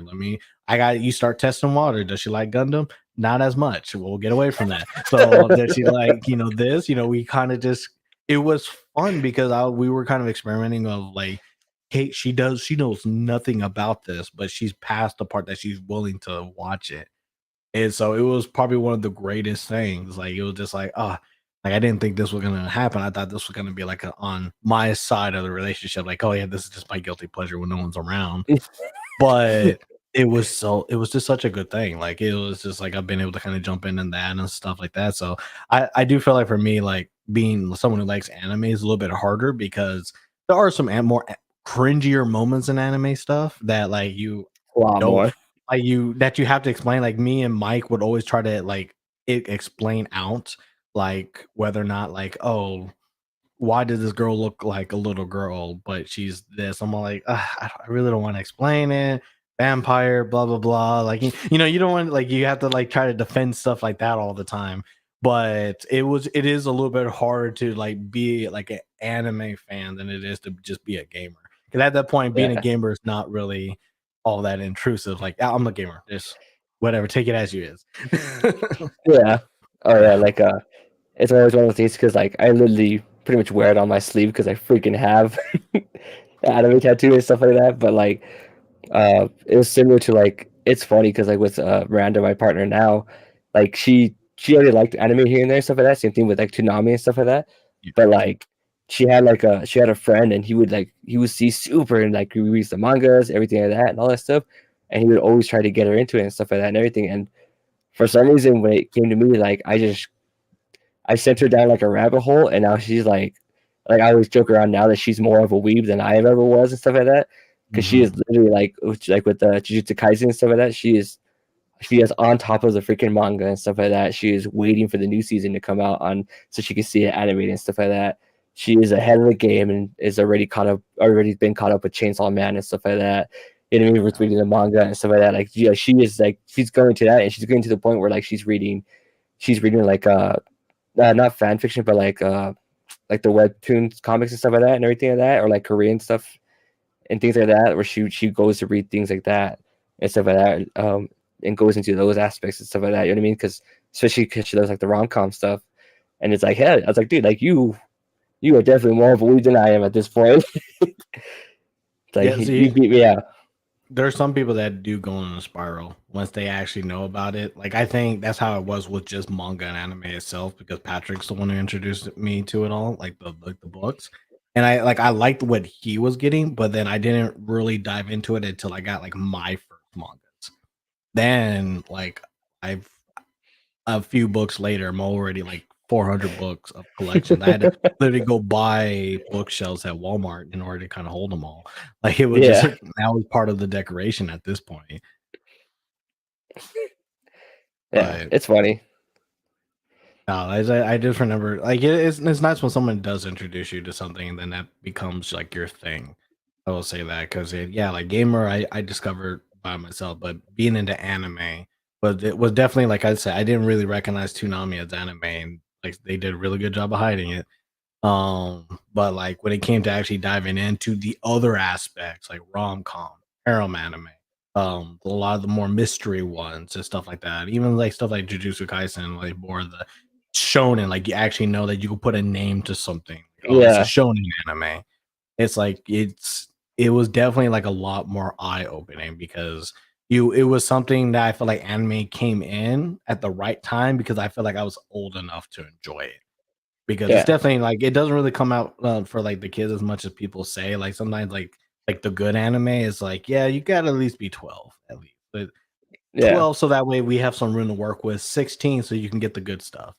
Like it's they're just sometimes like anime just has like a good breath and you can't appreciate some of the stuff without like at least having some thought process around it.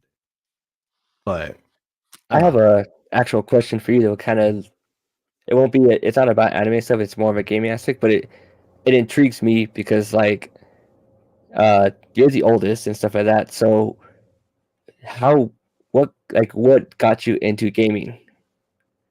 Like at what point it kind of was like introduced to you? Who like was it you find it completely on your own, or someone bought you a system? Like what got you into gaming? And then I could go on and explain like my backstory on that part too, because I know mine is very different from yours. Yeah, because honestly, I think you probably have a more clear picture how you did it.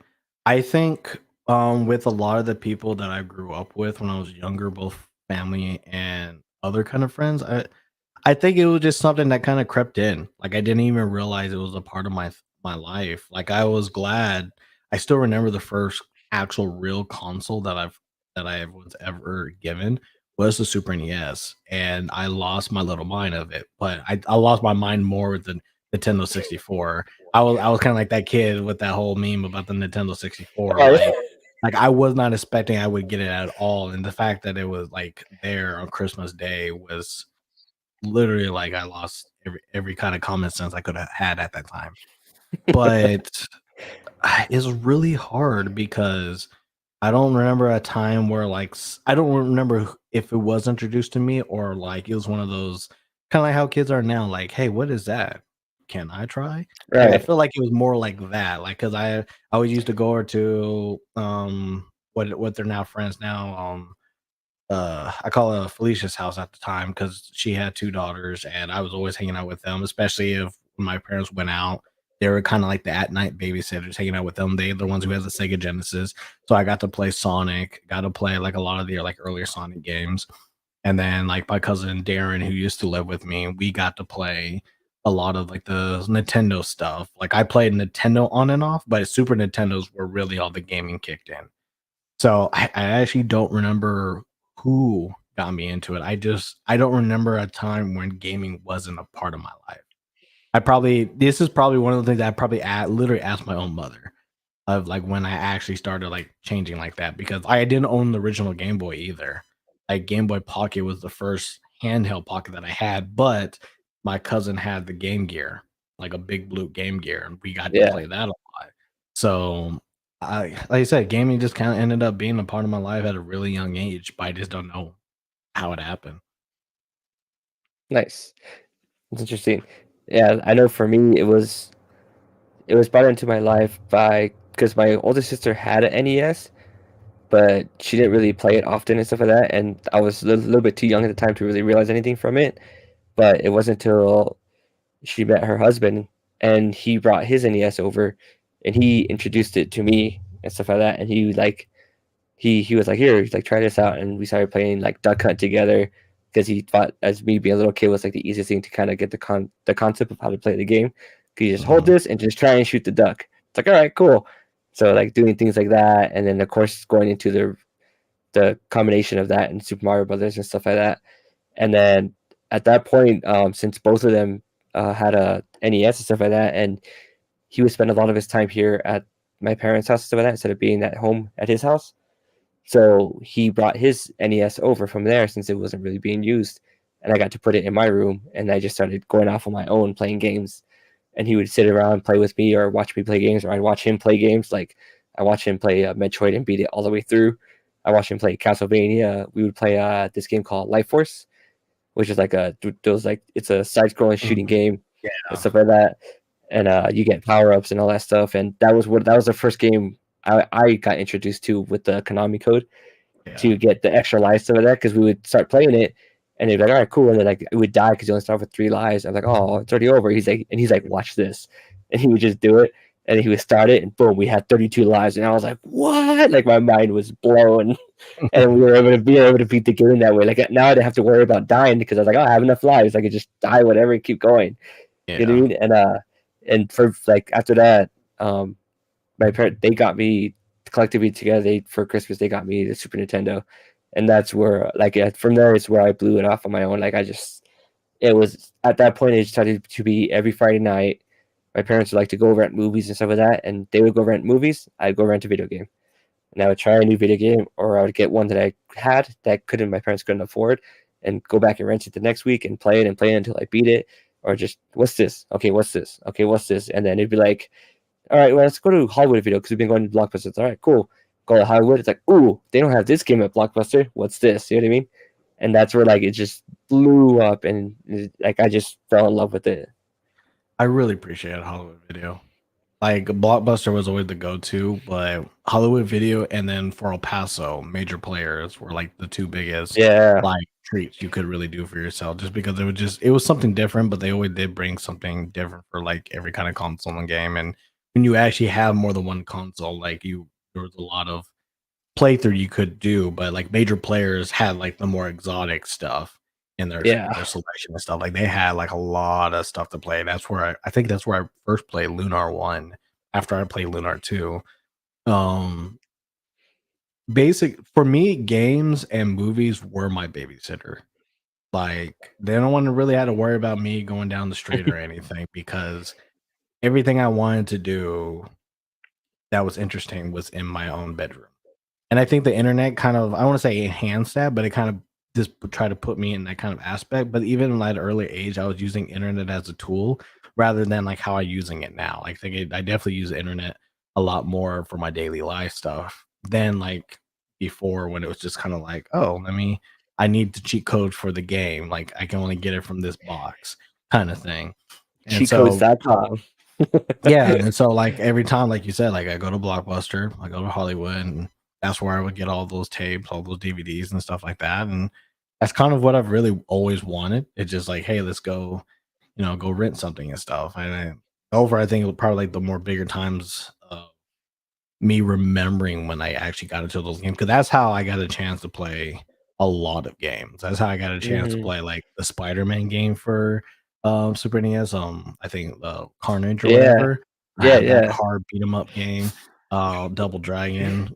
When you got to play with other people. That's when Street Fighter came in. That's where the little 7 Up pop thing came in. yep. Um, and then also different Super Marios and stuff like that. I think that it actually really got me into the Donkey Kong Country a lot Oh, because yeah. like I didn't like I really loved Donkey Kong Country 3 as a game, and I was really happy with myself when I was actually able to complete that game because it was like one of those bigger games that are like, yes, I was able to beat it completely. And half of it was because I owned it, but like I would always just rent like Donkey Kong One, Country 1 and 2. Like those were like games that I played because it was a treat for 5 days versus everything else. But you knew I wasn't going anywhere if I had a game. So, my parents could have been like off, having the time of their life for 8 hours, and I probably wouldn't have even noticed.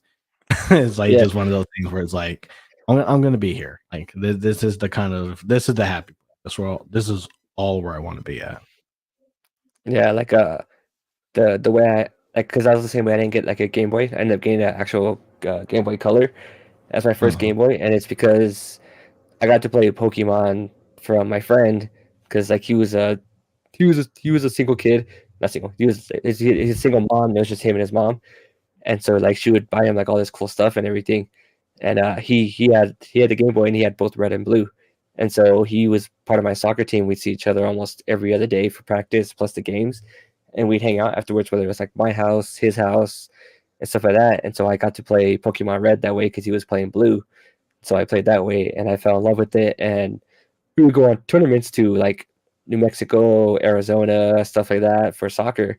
And that's when my parents were like, okay, well, like we need something to keep him entertained because I was a super hyperactive kid and stuff like that. Even now, you could tell like I just can't sit still for the most part.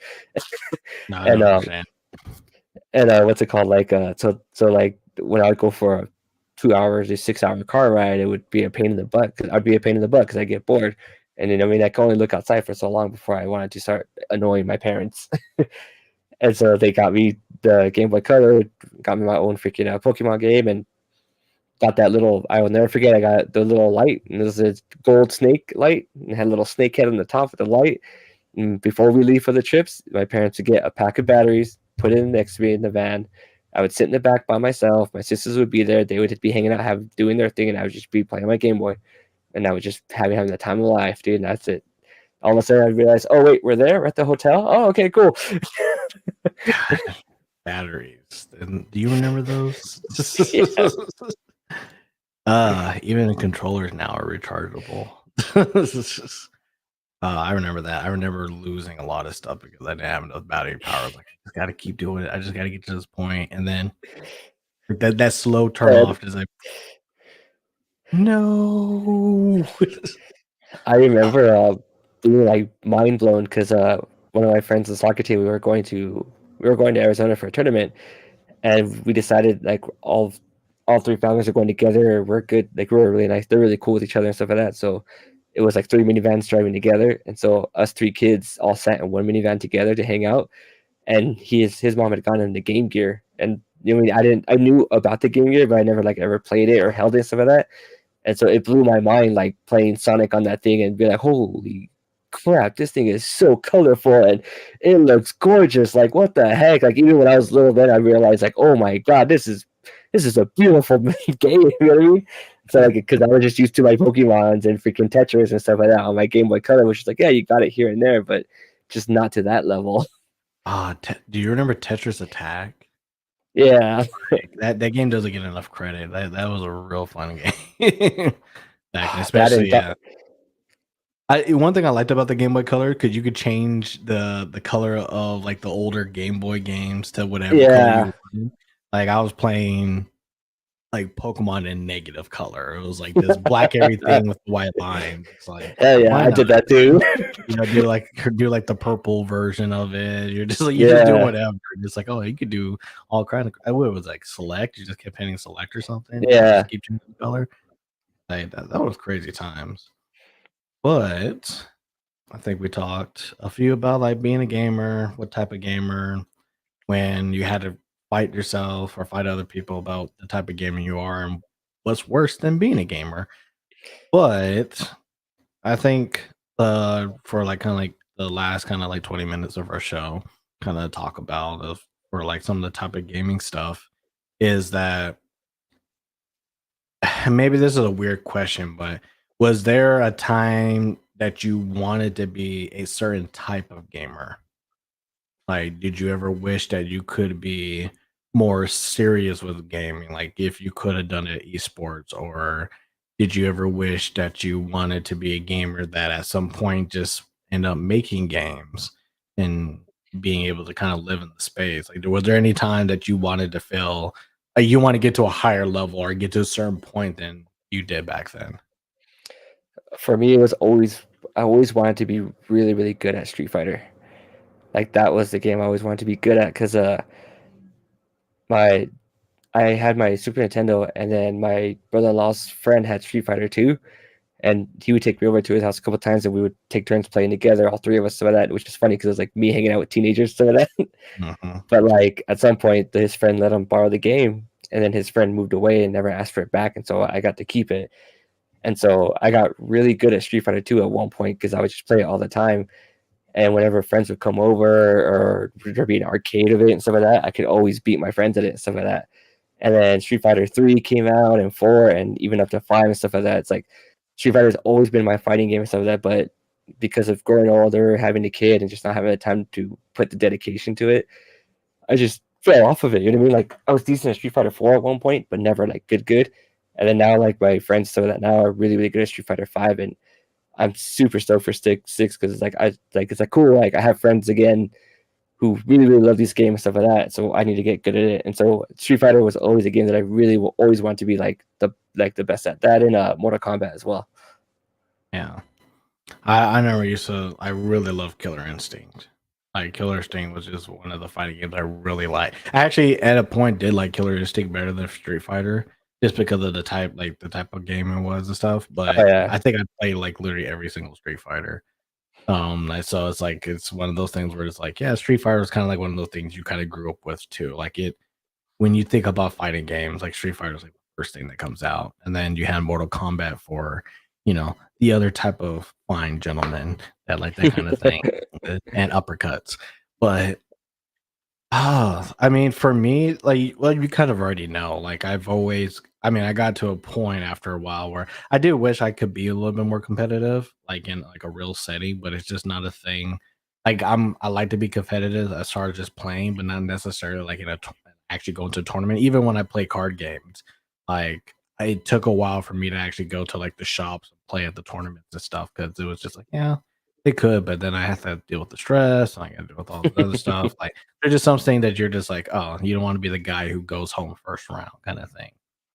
But there are other times where, like, I mean, I think I grew in the fact that I wanted to like make video games because I think, well, like we talked about one of our episodes before about kind of like can games expire people, and for I think we both kind of came to the conclusion, and I think that's what it was. It was like, games brought me so many joy or so much joy, what can I do to like keep that joy going? And I think like as I got older, it was one of those things where it's like I know I can keep loving games if I was actually working on them too, kind of thing. Um, Pretty naive because I know a lot of people like who may like love games or may like love making games, probably don't play as many games as they wish. It's something that you kind of learn when you get older. Like sometimes when you actually have to do the thing that you love, like maybe it becomes a little bit more taxing than you thought it could be, Yeah.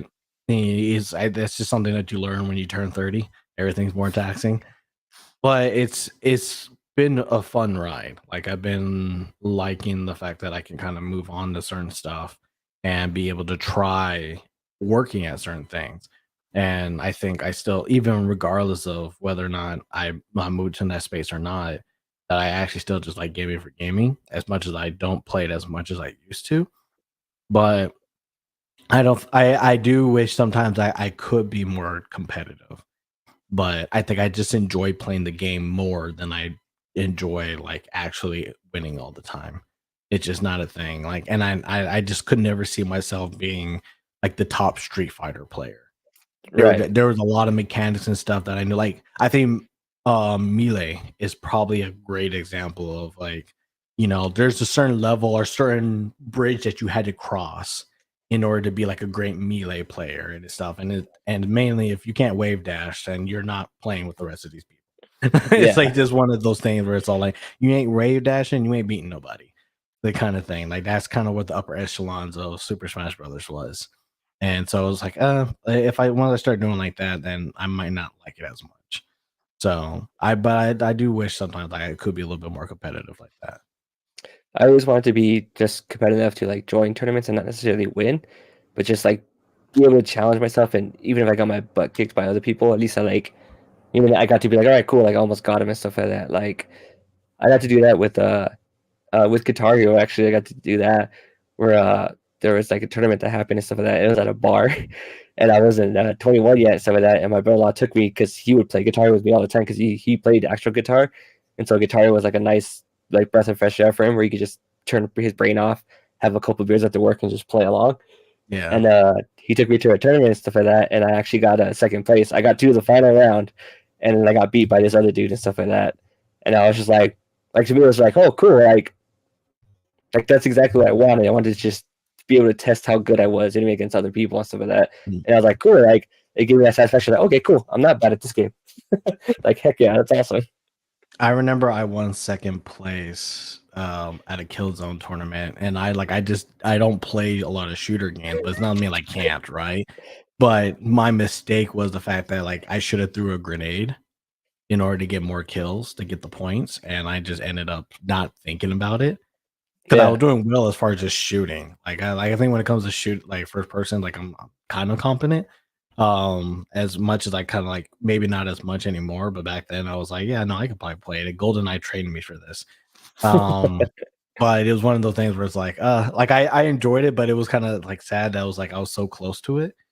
Yeah, but like those are the times where like, I mean, at least I wasn't the guy who walked in and just got shot in the head and that was it. Like, Yeah. like that's like you always like prayed not to be at the bottom, kind of like thing. It's like I think that's like always like the goal. It's like, don't kind of get off. Like I think I did that for a Tekken tournament because like I like Tekken, but I'm not the way that you have to play Tekken is just not something that's really ingrained with me, especially 3D movement. Oh, And like yeah. I got shot out the first turn on that one, and I was kind of sad. It was like one of the what's that like summer El Paso like hard rock kind of thing that KLAQ puts on.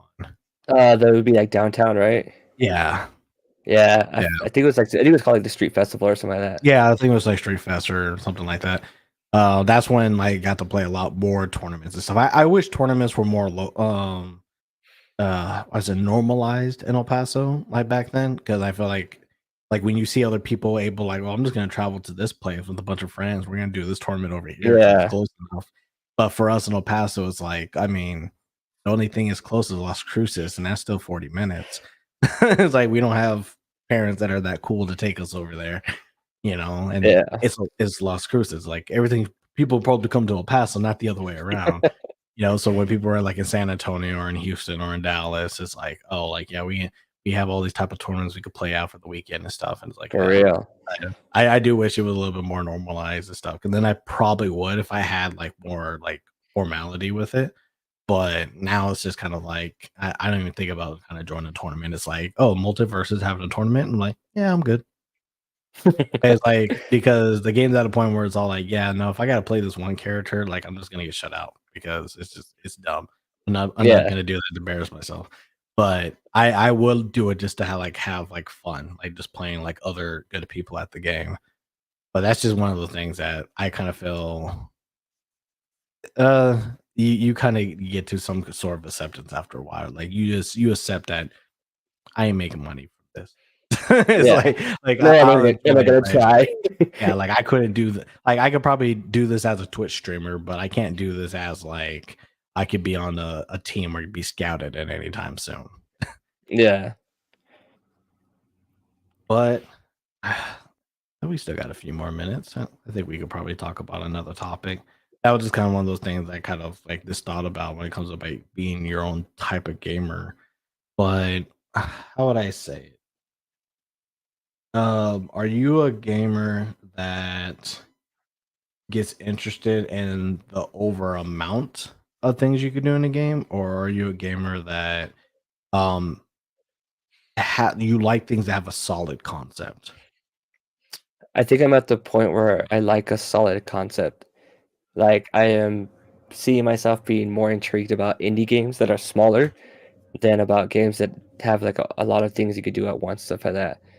Like, you give me a good concept, like, maybe weird art style for an indie game and stuff like that, and I will be all over it. I'll have a blast.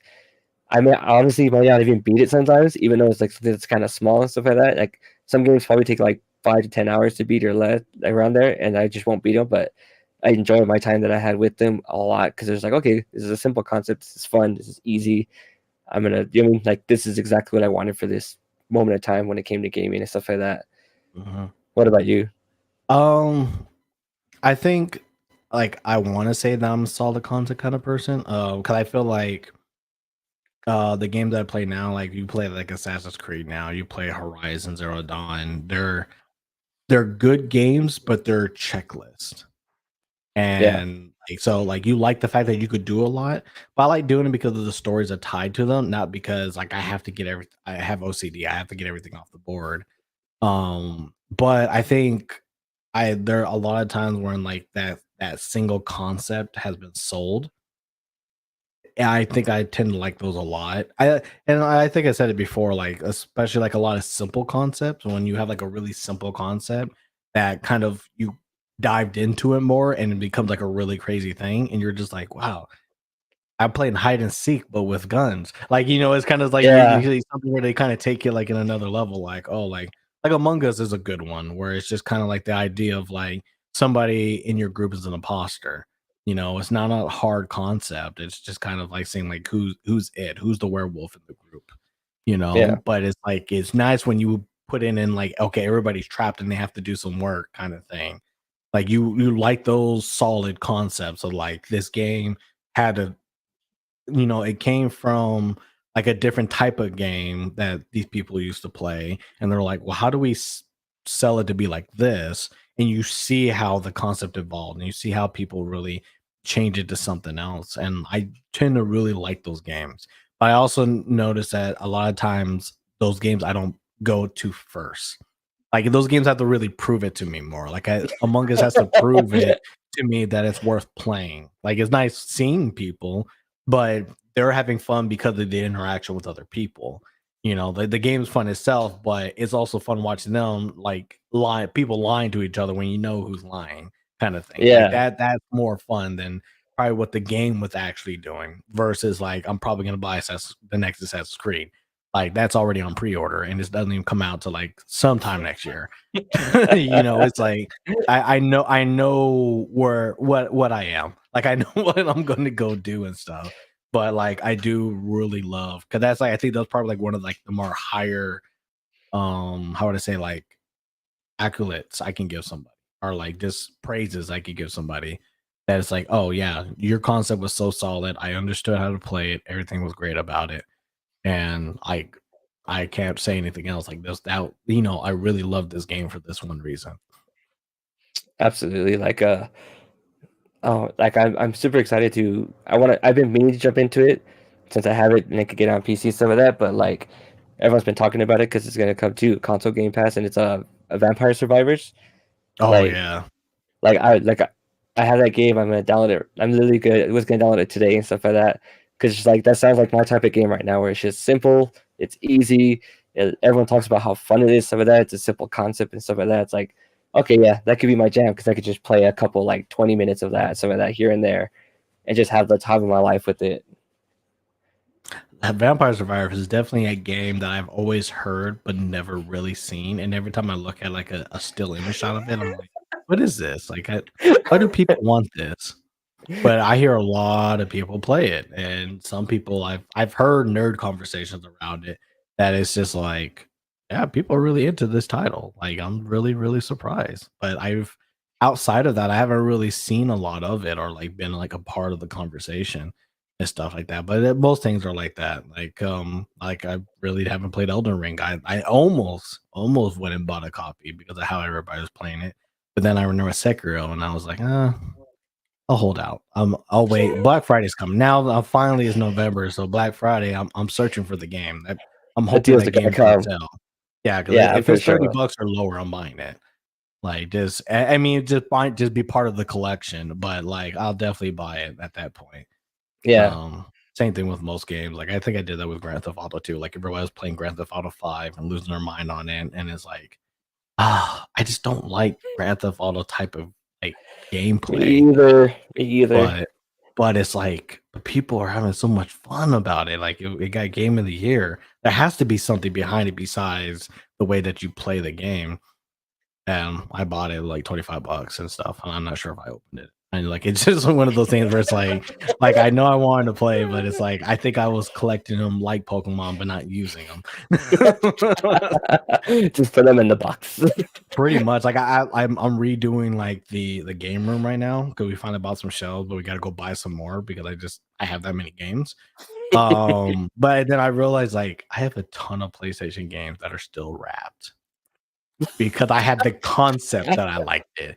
And then there's Yeah. some things I had to rip off a lot of like my Best Buy names for the orders that I have for them. Or like some of them were like, oh, 20 bucks, but Walmart, they're $15 stickers still on them. And I was just Yeah. like, man, I haven't touched a lot of stuff. Like I had Persona Q, and I'm all like, I bought the collector's edition, but I don't remember actually playing the game. Really? I thought you did play Yeah. that one.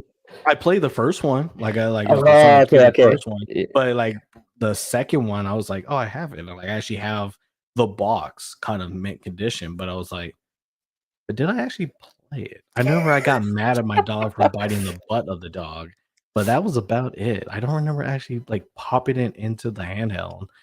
I think when I finally it was weird. Like when I finally started living on my own, it was harder for me to play mobile game or not mobile games on the game like the 3DS and stuff because I didn't feel like I needed to take a game anywhere now because I'm at home. Like I'm at home, I can play all the like console games now. Yeah.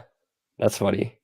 So it's like, oh, I just kind of remember that. But yeah, like I was just kind of looking over the collection. And it's like I got a lot of Switch games I haven't even touched. I still haven't touched Octopath Traveler. I've been meaning to want to play it and stuff like that. But I think when I see RPG, I think like, I don't think I have 80 hours though right now. Like, even right now, I'm having a hard time like playing Gotham Knights consecutively because it's like I have to like wait till everything else in my life is done before I actually go into the room and play it. Right. But it's just one of those things where it's like, oh, I want to get around to it, but do I have enough time? Do I have a feeling about it? Blah blah blah. Like I just, I want to kind of jump into it, but it's not as easy. Like it's just like one of those things where it's like, oh yeah, I guess I don't have as much time as I did, or the game is not that engaging where I want to finish everything and jump at it. But Right. so yeah, that's kind of what I do right now, and I just kind of noticed that because I was all like, "Oh, here's like all my PS2, PS3 games, and like those are all open." Like I only found like three like games that I've never actually touched or open. But it's funny because like a lot of them, I remember the story behind them. Like like I remember getting like Eternal Poison or whatever. I remember having to hunt down that game because I just liked like the box art and stuff like that. I know I never played it because it was still rap. And it was just like one of those things where like and I think it was when I found out what the actual gameplay was, I think is what kind of stopped me. But I'm not a person that really returns stuff or trade in games for other things. Right. So I normally keep my gaming collection with me. It's just one of those things that I probably sell a console because I need to, then I will actually sell the games for that console. Yeah. I I feel you. like I'm just like one of those people. But that's my current project is redoing the game, the whole gaming thing, game room, and trying to figure out what to do with all the statues and stuff because that's starting to be a little bit of a pain too. The statues add up, man. Yeah, but I think we're pretty much at a good time. I know it says 2 hours on the live stream, but I know we started the stream a little early just A to little kind bit of early. allow people to come in and stuff and all that. So it was one of those things where it's like I think I opened up enough. I think you opened up enough. I think we could walk away with type of gamer we are compared to what Bino said. But For I think adventurers. yeah, I think we just need to be worried about just how adventurous we are. We just need to go out and explore some gaming right now. And I think a Friday night's the perfect time to do that. Heck yeah. But with everything that we said and everything that we talked about, we do appreciate everybody for joining the call, having fun with us, telling us what you thought about everything. And hopefully you had a chance to kind of look at the survey too and see what type of gamer you are. Hopefully it wasn't also Oh, adventurous because, we did.